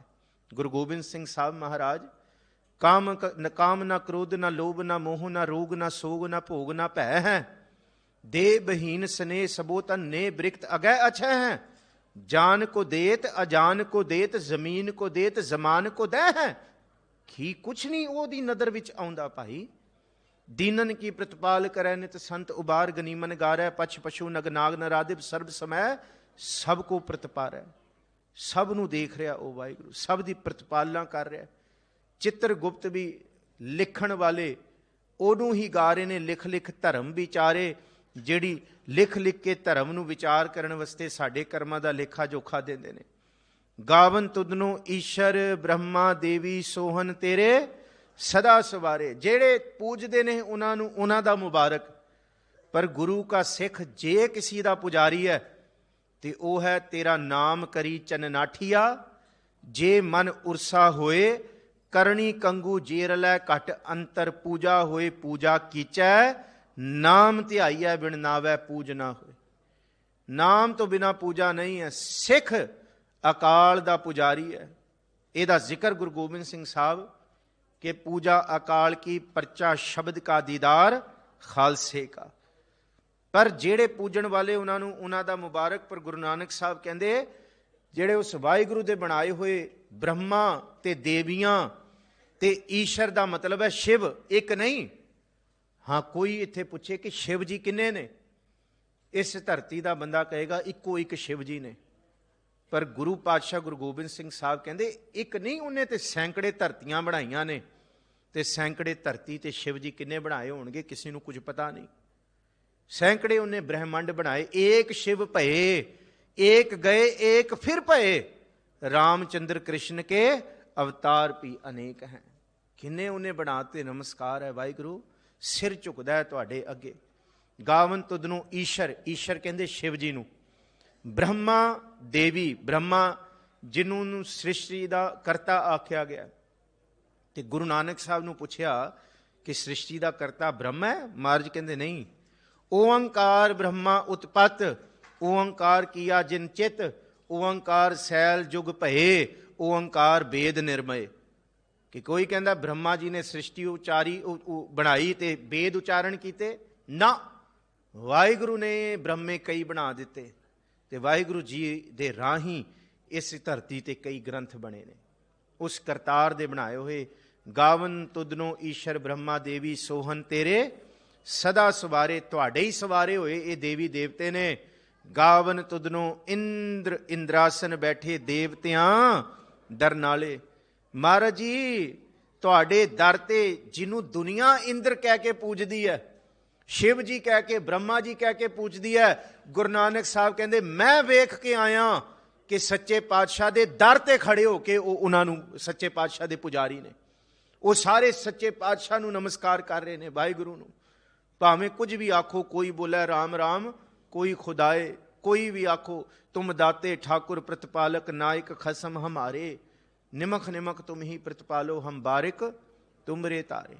ਮੈਂ ਵੇਖਿਆ, ਮਹਾਰਾਜ ਕਹਿੰਦੇ ਇੰਦਰ ਵੀ ਆਪਣੇ ਆਸਨਾਂ ਤੇ ਬੈਠ ਕੇ ਦੇਵਤਿਆਂ ਦਰ ਨਾਲੇ, ਦੇਵਤਿਆਂ ਦੇ ਨਾਲ ਵਾਹਿਗੁਰੂ ਜੀ ਦੇ ਦਰ ਤੇ ਖੜਾ ਹੋ ਕੇ, ਇਹ ਨਹੀਂ ਕਿ ਘਰ ਦੇ ਵਿੱਚ ਹੈ, ਵਾਹਿਗੁਰੂ ਜੀ ਦੇ ਦਰ ਤੇ ਖੜਾ ਹੋ ਕੇ ਉਹਨਾਂ ਨੂੰ ਪੂਜ ਰਿਹਾ, ਵਾਹਿਗੁਰੂ ਨੂੰ ਧਿਆ ਰਿਹਾ। ਗਾਵਨ ਤੁਧਨੋਂ ਸਿੱਧ ਸਮਾਧੀ ਅੰਦਰ, ਗਾਵਨ ਤੁਧਨੋਂ ਸਾਧ ਵਿਚਾਰੇ। ਸਿੱਧ ਜਿਹੜਾ ਹੈ ਨਾ, ਸੰਸਕ੍ਰਿਤ ਲਿਟਰੇਚਰ ਦੇ ਵਿੱਚ ਨਾ ਸਿੱਧ ਦੀ ਪਰਿਭਾਸ਼ਾ ਕਮਾਲ ਦੀ ਹੈ। ਸਿੱਧ ਦਾ ਮਤਲਬ ਹੈ ਜਿਹੜਾ ਮਨੁੱਖੀ ਜ਼ਾਤ ਤੋਂ ਉੱਚਾ ਹੈ ਤੇ ਦੇਵਤਿਆਂ ਤੋਂ ਨੀਵਾਂ। ਦੇਵਤਿਆਂ ਤੇ ਮਨੁੱਖਾਂ ਦੇ ਵਿਚਕਾਰ ਜਿਹਦੇ ਕੋਲ ਰਿੱਧੀਆਂ ਸਿੱਧੀਆਂ ਦੀ ਪ੍ਰਾਪਤੀ ਹੋ ਗਈ। ਮਨੁੱਖ ਤੋਂ ਉਹ ਉੱਚਾ ਹੈ ਪਰ ਦੇਵਤਿਆਂ ਤੱਕ ਨਹੀਂ ਪਹੁੰਚਿਆ, ਪਰ ਉਹਦੇ ਅੰਦਰ ਰਿੱਧੀਆਂ ਸਿੱਧੀਆਂ ਪੂਰੀਆਂ ਨੇ, ਉਹਨੂੰ ਸਿੱਧ ਆਖਿਆ। ਜੇ ਸਿੱਧ ਸਮਾਧੀ ਲਾ ਕੇ ਕੋਈ ਧਿਆ ਰਿਹਾ, ਸਿੱਧ ਰੂਪ ਬਣ ਕੇ ਆਪਣੀ ਸਮਾਧੀਆਂ ਦੇ ਵਿੱਚ ਕਿਸੇ ਨੂੰ ਧਿਆ ਰਹੇ ਨੇ, ਤੇ ਮਹਾਰਾਜ ਕਹਿੰਦੇ ਉਹ ਵਾਹਿਗੁਰੂ ਹੀ ਹੈ। ਤੇ ਗਾਵਨ ਤੁਧਨੋਂ ਸਾਧ ਵਿਚਾਰੇ, ਤੇਰੇ ਦਰ ਤੇ ਅਨੇਕਾਂ ਸਾਧ ਸਾਧਨਾ ਸਾਧਣ ਵਾਲੇ ਤੁਹਾਡੀ ਵਿਚਾਰ ਕਰ ਰਹੇ ਨੇ। ਗਾਵਨ ਤੁਧਨੋਂ ਜਤੀ ਸਤੀ ਸੰਤੋਖੀ, ਗਾਵਨ ਤੁਧਨੋਂ ਵੀਰ ਕਰਾਰੇ। ਜਤੀ ਵੀ ਵਾਹਿਗੁਰੂ, ਜਤ ਧਾਰਨ ਵਾਲੇ ਤੁਹਾਨੂੰ ਧਿਆ ਰਹੇ ਨੇ। ਸਤੀ ਦਾ ਮਤਲਬ ਹੁੰਦਾ ਦਾਨੀ, ਦਾਨੀ ਵੀ ਤੁਹਾਨੂੰ ਧਿਆ ਰਹੇ ਨੇ। ਤੇ ਸੰਤੋਖੀ, ਸੰਤੋਖ ਧਾਰਨ ਵਾਲੇ ਵੀ। ਜੇ ਕਿਸੇ ਦੇ ਮਨ 'ਚ ਸੰਤੋਖ ਪੈਦਾ ਹੋਇਆ ਨਾ, ਦੁਨੀਆ ਦੇ ਪਦਾਰਥਾਂ ਨੂੰ ਇਕੱਠੇ ਕਰਕੇ ਕੋਈ ਸੰਤੋਖ ਹੀ ਨਹੀਂ ਹੁੰਦਾ, ਭੁੱਖਾ ਹੀ ਹੁੰਦਾ। ਬਿਨਾਂ ਸੰਤੋਖ ਨਹੀਂ ਕੋ ਰਾਜੈ। ਤੇ ਸੰਤੋਖ ਮਿਲਦਾ ਵਾਹਿਗੁਰੂ ਜੀ ਦੀ ਉਸਤਤ ਦੇ ਵਿੱਚੋਂ। ਸੰਤੋਖੀ ਵੀ ਤੁਹਾਨੂੰ ਗਾ ਰਹੇ ਨੇ ਤੇ ਵੀਰ ਕਰਾਰੇ, ਵੱਡੇ ਵੱਡੇ ਸੂਰਮੇ ਵੀ ਗਾ ਰਹੇ ਨੇ। ਗਾਵਨ ਤੁਧਨੋਂ ਪੰਡਿਤ ਪੜੇ ਰੱਖੀ ਸੁਰ। ਧਿਆਨ ਨਾਲ ਹੈ, ਹੁਣ ਇੱਥੇ ਪੜ੍ਹਨ ਨਹੀਂ ਆਇਆ। ਅਸੀਂ ਜਪ ਤੇ ਸੋਦਰ ਵਿੱਚ ਪੜ੍ਹਨ ਪੜ੍ਹਦੇ ਹਾਂ, ਇੱਥੇ ਪੜ੍ਹੇ ਆਇਆ। ਰੱਖੀ ਸੁਰ, ਰੱਖੀ ਈਸ਼ਵਰ ਕਿ ਰਿਸ਼ੀਆਂ ਮੁਨੀਆਂ ਦੇ ਆਗੂ ਜਿਹੜੇ ਨੇ, ਜੁਗ ਜੁਗ ਬੇਦਾਂ ਨਾਲੇ, ਬੇਦਾਂ ਦੇ ਨਾਲ ਵਾਹਿਗੁਰੂ ਦੇ ਦਰ ਤੇ ਉਹ ਵੀ ਵਾਹਿਗੁਰੂ ਨੂੰ ਗਾ ਗਏ। ਕੋਈ ਰਿਸ਼ੀਆਂ ਨੂੰ ਪੂਜਦਾ ਹੈ, ਕੋਈ ਦੇਵਤਿਆਂ ਨੂੰ ਪੂਜਦਾ ਹੈ, ਕੋਈ ਤੰਤਰ ਮੰਤਰ ਤੇ ਜਾਂਦਾ ਹੈ, ਕੋਈ ਫਲਾਣੇ ਦੇ ਦਰ ਤੇ ਬੈਠਾ ਹੋਇਆ ਉਹਨੂੰ ਪੁੱਛਦਾ ਹੈ ਹਮਾਰਾ ਕਿਆ ਹੋਗਾ। ਅਗਲਾ ਉਹ ਬੈਠ ਕੇ ਦੁਨੀਆ ਦਾ ਮਖੌਲ ਬਣਾਉਂਦਾ ਹੈ। ਪਰ ਗੁਰੂ ਨਾਨਕ ਸਾਹਿਬ ਕਹਿੰਦੇ ਮੈਂ ਤੇ ਇਹਦੇ ਵਰਗੇ ਕਰੋੜਾਂ ਵਾਹਿਗੁਰੂ ਦੇ ਦਰ ਤੇ ਝਾੜੂ ਬਰਦਾਰ ਤੇ ਤਾਬੇਦਾਰ ਬਣੇ ਹੋਏ ਵੇਖੇ ਨੇ। ਮੈਂ ਤੇ ਵੇਖ ਕੇ ਆਇਆ, ਇਹ ਉਹਨਾਂ ਦੇ ਦਰ ਦੇ ਮੰਗਤੇ ਨੇ ਸਾਰੇ।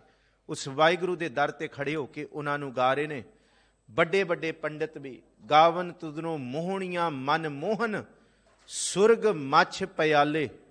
ਇੱਥੇ ਸੁਰਗ ਤੇ ਮੱਛ ਇਹ ਔਂਕੜ ਨਾਲ ਸੁਰਗਾਂ ਤੇ ਮਾਤ ਲੋਕ ਦੀਆਂ ਮਨਮੋਹਨੀਆਂ ਭਾਵ ਇਸਤਰੀਆਂ ਨਹੀਂ। ਇਹਦਾ ਮਤਲਬ ਹੈ ਕਿ ਉਸ ਵਾਹਿਗੁਰੂ ਦੇ ਨੇਮ ਜਿਹੜੇ ਨੇ, ਉਸ ਵਾਹਿਗੁਰੂ ਦੇ ਸੋਹਣੇ ਹੁਕਮ ਦੇ ਵਿੱਚ, ਸਵਰਗ ਦੇ ਵਿੱਚ, ਮੱਛ ਦੇ ਵਿੱਚ, ਮਾਤ ਲੋਕ ਜਿਹਨੂੰ ਕਿਹਾ, ਪਤਾਲ ਲੋਕ ਕਿਹਾ। ਵਾਹਿਗੁਰੂ ਜੀ ਇਹ ਤੇਰੇ ਸੋਹਣੇ ਬਣਾਏ ਹੋਏ ਹੁਕਮ ਦੇ ਵਿੱਚ ਤੈਨੂੰ ਗਾ ਰਹੇ ਨੇ। ਗਾਵਨ ਤੁਧਨੋਂ ਰਤਨ ਉਪਾਏ, ਤੇਰੇ 68 ਤੀਰਥ ਨਾਲੇ, ਤੇਰੇ ਬਣਾਏ ਰਤਨ ਤੈਨੂੰ ਗਾ ਰਹੇ ਨੇ। ਤੇ 68 ਤੀਰਥਾਂ ਤੇ ਲੋਕ ਜਾਂਦੇ ਨੇ। ਮੈਂ ਵਾਹਿਗੁਰੂ ਤੀਰਥਾਂ ਨੂੰ ਵੀ ਤੇਰੇ ਦਰ ਤੇ ਗਾਉਂਦੇ ਹੋਏ ਵੇਖਿਆ, ਉਹ ਵੀ ਗਾ ਰਹੇ ਨੇ। ਗਾਵਨ ਤੁਧਨੋਂ ਜੋਧ ਮਹਾਬਲ ਸੂਰਾ, ਗਾਵਨ ਤੁਧਨੋਂ ਖਾਣੀ ਚਾਰੇ। ਵੱਡੇ ਵੱਡੇ ਜੋਧ ਮਹਾਬਲੀ ਤੁਹਾਨੂੰ ਗਾ ਰਹੇ ਨੇ। ਸੂਰਮੇ ਖਾਣੀ, 4 ਖਾਣੀਆਂ ਨੇ, ਅੰਡਜ ਜੇਰਜ ਸੇਤਜ ਉਤਪੁਜ। ਇਹ 4 ਤਰੀਕਾਂ ਦੇ ਨਾਲ ਜਿੰਦ ਪੈਦਾ ਹੁੰਦੇ, ਲੋਕ ਪੈਦਾ ਹੁੰਦੇ, ਤੁਹਾਨੂੰ ਗਾ ਰਹੇ ਨੇ। ਗਾਵਨ ਤੁਧਨੋਂ ਖੰਡ ਮੰਡਲ ਬ੍ਰਹਮੰਡਾ, ਕਰ ਕਰ ਰੱਖੇ ਤੇਰੇ ਧਾਰੇ। ਸਭ ਤੁਹਾਨੂੰ ਗਾ ਰਹੇ, ਖੰਡ ਮੰਡਲ ਬ੍ਰਹਮੰਡ ਸਭ, ਇੱਕ ਨਹੀਂ ਸੈਂਕੜੇ ਧਰਤੀਆਂ, ਸੈਂਕੜੇ ਪਲੈਨਟ। ਤੇ ਅੱਗੇ ਮਹਾਰਾਜ ਕਹਿੰਦੇ ਸਈ ਤੁਧਨੋਂ ਗਾਵਨ, ਜੋ ਤੁਧ ਭਾਵਨ ਰਤੇ ਤੇਰੇ ਭਗਤ ਰਸਾਲੇ। ਤੇਰੇ ਭਗਤ ਤੈਨੂੰ ਗਾ ਰਹੇ ਨੇ, ਪਰ ਜੋ ਤੁਹਾਨੂੰ ਪਸੰਦ ਨੇ। ਅਗਲਾ ਬਚਨ ਬੜਾ ਕੀਮਤੀ ਹੈ। ਮਹਾਰਾਜ ਕਹਿੰਦੇ ਹੋਰ ਕੇਤੇ ਤੁਧਨੋਂ ਗਾਵਨ, ਸੇ ਮੈਂ ਚਿਤ ਨਾ ਆਵਨ। ਹਾ ਹਾ ਹਾ, ਹੋਰ ਕਿੰਨੇ ਗਾ ਰਹੇ ਨੇ। ਮਹਾਰਾਜ ਕਹਿੰਦੇ ਹਜੇ ਤੱਕ ਮੈਂ ਗਿਣ ਹੀ ਨਹੀਂ ਸਕਿਆ, ਨਾ ਕੋਈ ਗਿਣ ਸਕਦਾ। ਨਾਨਕ ਕਿਆ ਵਿਚਾਰੇ, ਨਾਨਕ ਦੇ ਕੱਕੇ ਨੂੰ ਔਂਕੜ ਹੈ। ਸੋਈ ਸੋਈ ਸਦਾ ਸੱਚ, ਸਾਹਿਬ ਸਾਚਾ ਸਾਚੀ ਨਾਈ। ਨਾਈ ਕਹਿੰਦੇ ਅਸਨਾਈ, ਵਡਿਆਈ। ਜੋ ਵਡਿਆਈ ਕਰ ਰਹੇ ਨੇ ਉਹ ਵਡਿਆਈ ਪ੍ਰਾਪਤ ਕਰਨਗੇ। ਹੈ ਵੀ ਹੋਸੀ ਜਾਏ ਨਾ ਜਾਸੀ, ਰਚਨਾ ਜਿਨ ਰਚਾਈ। ਉਹ ਹੈ, ਰਹਿਣ ਵਾਲਾ ਹੈ। ਉਹਦੀ ਬਣਾਈ ਹੋਈ ਖੰਡ ਮੰਡਲ ਬ੍ਰਹਮੰਡ ਤੇ ਖਤਮ ਹੋ ਜਾਣਗੇ ਜਿਹੜੇ ਗਾ ਰਹੇ ਨੇ, ਪਰ ਜਿਹਨੂੰ ਗਾ ਰਹੇ ਨੇ ਉਹ ਕਦੀ ਨਹੀਂ ਖਤਮ ਹੋ ਸਕਦਾ। ਰਚਨਾ ਜਿਨ ਰਚਾਈ, ਰੰਗੀ ਰੰਗੀ ਭਾਂਤੀ ਕਰ ਕਰ ਕਰ ਪੜ੍ਹਦੇ ਹਾਂ ਅਸੀਂ, ਪਰ ਧਿਆਨ ਨਾਲ। ਰੰਗੀ ਰੰਗੀ ਭਾਂਤੀ ਜਿਨਸੀ ਮਾਇਆ ਜਿਨ ਉਪਾਈ। ਇੱਥੇ ਕਰ ਕਰ ਨਹੀਂ ਹੈ, ਜਿਨਸੀ ਕਹਿੰਦੇ ਆ ਜਿਨਸ, ਤਰ੍ਹਾਂ ਤਰ੍ਹਾਂ ਦੇ ਕੀੜੇ ਮਕੋੜੇ, ਪਾਣੀ ਦੇ ਅੰਦਰ, ਪਾਣੀ ਦੇ ਬਾਹਰ, ਇਹ ਸਭ ਤੇਰੀ ਮਾਇਆ ਉਪਾਈ ਹੋਈ ਹੈ। ਕਰ ਕਰ ਦੇਖੈ ਕੀਤਾ ਆਪਣਾ ਜਿਉ ਤਿਸ ਦੀ, ਇਹ ਤੇਰੀ ਵਡਿਆਈ ਹੈ। ਤੂੰ ਆਪਣਾ ਸਾਰੀ ਸ੍ਰਿਸ਼ਟੀ ਦਾ ਪਸਾਰਾ ਕਰਕੇ ਵੇਖ ਰਿਹਾ ਹੈ। ਜੋ ਤਿਸ ਭਾਵੈ ਸੋਈ ਕਰਸੀ, ਫਿਰ ਹੁਕਮ ਨਾ ਕਰਨਾ ਜਾਈ। ਸਭ ਦੇ ਉੱਤੇ ਵਾਹਿਗੁਰੂ ਜੀ ਤੁਹਾਡਾ ਹੁਕਮ ਹੈ। ਜਿਵੇਂ ਤੁਹਾਨੂੰ ਚੰਗਾ ਲੱਗਦਾ ਤੁਸੀਂ ਕਰਾ ਲੈਂਦੇ ਹੋ ਉਹਨਾਂ ਤੋਂ। ਤੁਹਾਡੇ ਹੁਕਮ ਵਿੱਚ ਸਭ ਕੁਝ ਹੈ। ਉਹਨਾਂ ਦਾ ਹੁਕਮ ਤੁਹਾਡੇ ਉੱਤੇ ਨਹੀਂ ਚੱਲ ਸਕਦਾ। ਸੋ ਪਾਤਸ਼ਾਹ ਸ਼ਾਹਾਂ, ਪਤ ਸਾਹਿਬ ਇੱਥੇ ਲਫ਼ਜ਼ ਆਇਆ ਹੈ ਕਿ ਤੂੰ ਪਾਤਸ਼ਾਹਾਂ ਦਾ ਪਾਤਸ਼ਾਹ ਹੈ, ਸ਼ਾਹਾਂ ਦਾ ਸ਼ਾਹ ਹੈ। ਸੋ ਪਾਤਸ਼ਾਹ ਸ਼ਾਹਾਂ ਪਤ ਸਾਹਿਬ, ਨਾਨਕ ਰਹਿਣ ਰਜ਼ਾਈ। ਬਸ ਵਾਹਿਗੁਰੂ ਜੀ ਤੁਹਾਡੇ ਹੁਕਮ ਵਿੱਚ ਰਹਿਣਾ, ਰਜ਼ਾ ਵਿੱਚ ਰਹਿਣਾ ਹੀ ਇੱਕ ਮਨੁੱਖ ਨੂੰ ਸਿੱਖਣਾ ਪਏਗਾ। ਜੇ ਰਜ਼ਾ ਦੇਖਣੀ ਹੈ, ਪੌਣ ਵੀ ਰਜ਼ਾ 'ਚ ਹੈ, ਪਾਣੀ ਵੀ ਤੇ ਅਗਨ ਵੀ, ਸਾਰੇ ਖੰਡ ਬ੍ਰਹਿਮੰਡ, ਹਵਾਵਾਂ, ਪਤਾਲ, ਲੋਕ, ਖਾਣੀਆਂ, ਸਭ ਬਾਣੀਆਂ, ਸਾਰੇ ਦੇਵਤੇ, ਤੇ ਇੱਕ ਹੁਕਮ ਤੋਂ ਬਾਹਰ ਹੈ ਮਨੁੱਖ। ਜੇ ਮਨੁੱਖ ਵੀ ਉਹਦੇ ਹੁਕਮ ਵਿੱਚ ਆ ਜਾਏ, ਨਾਨਕ ਹੁਕਮੈ ਜੇ ਬੁਝੈ ਤਾਹੋਂ ਮੈਂ ਕਹੇ ਨਾ ਕੋਈ। ਇੱਥੇ ਸ਼ਬਦ ਦੀ ਸਮਾਪਤੀ ਹੈ। ਪਰ ਇਹ 22 ਦੇ 22 ਪਦਿਆਂ ਦੀ ਗਿਣਤੀ ਨਹੀਂ ਹੈ ਇਸ ਸ਼ਬਦ ਦੇ ਵਿੱਚ, ਆਸਾ ਰਾਗ 'ਚ। ਬਿਲਕੁਲ ਜਿੱਥੇ 22 ਤੁਕਾਂ ਖਤਮ ਹੁੰਦੀਆਂ ਉਹਦੇ ਬਾਅਦ ਏਕਾ ਆਇਆ। ਇਸ ਤੋਂ ਬਾਅਦ ਗੁਰੂ ਰਾਮਦਾਸ ਜੀ ਦਾ ਸ਼ਬਦ ਸ਼ੁਰੂ ਹੁੰਦਾ ਹੈ ਤੇ ਫਿਰ ਗੁਰੂ ਨਾਨਕ ਸਾਹਿਬ ਦੇ 39 ਸ਼ਬਦ ਸ਼ੁਰੂ ਹੁੰਦੇ ਆ। ਇਹਦਾ ਮਤਲਬ ਰਾਗ ਆਸਾ ਦੇ ਸ਼ਬਦਾਂ ਦੇ ਵਿੱਚ ਇਹ ਗੁਰੂ ਨਾਨਕ ਸਾਹਿਬ ਨੇ 2 ਸ਼ਬਦ ਵੱਖਰੇ ਟਿਕਾਏ ਨੇ। ਇਹਨਾਂ ਦੀ ਗਿਣਤੀ ਬਾਕੀ 39 ਸ਼ਬਦਾਂ ਦੀ ਗਿਣਤੀ ਦੇ ਨਾਲ ਨਹੀਂ ਬਣਦੀ। ਸ੍ਰੀ ਗੁਰੂ ਗ੍ਰੰਥ ਸਾਹਿਬ ਜੀ ਦਾ ਧੰਨਵਾਦ, ਗੁਰੂ ਤੇਗ ਬਹਾਦਰ ਸਾਹਿਬ ਜੀ ਦਾ ਸ਼ੁਕਰਾਨਾ, ਆਪ ਸੰਗਤਾਂ ਦਾ ਧੰਨਵਾਦ, ਦਿੱਲੀ ਸਿੱਖ ਗੁਰਦੁਆਰਾ ਪ੍ਰਬੰਧਕ ਕਮੇਟੀ ਦਾ ਧੰਨਵਾਦ, ਮੇਰੇ ਬਹੁਤ ਅਜ਼ੀਜ਼ ਸਿੰਘ ਸਾਹਿਬ ਗਿਆਨੀ ਹਰਨਾਮ ਸਿੰਘ ਜੀ ਦਾ ਧੰਨਵਾਦ। ਸਭ ਦਾ ਧੰਨਵਾਦ ਹੈ ਜੀ। ਭੁੱਲਾਂ ਚੁੱਕਾਂ ਦੀ ਖਿਮਾ, ਫਤਿਹ ਬੁਲਾਓ ਆਖੋ ਜੀ ਵਾਹਿਗੁਰੂ ਜੀ ਕਾ ਖਾਲਸਾ, ਵਾਹਿਗੁਰੂ ਜੀ ਕੀ ਫਤਿਹ।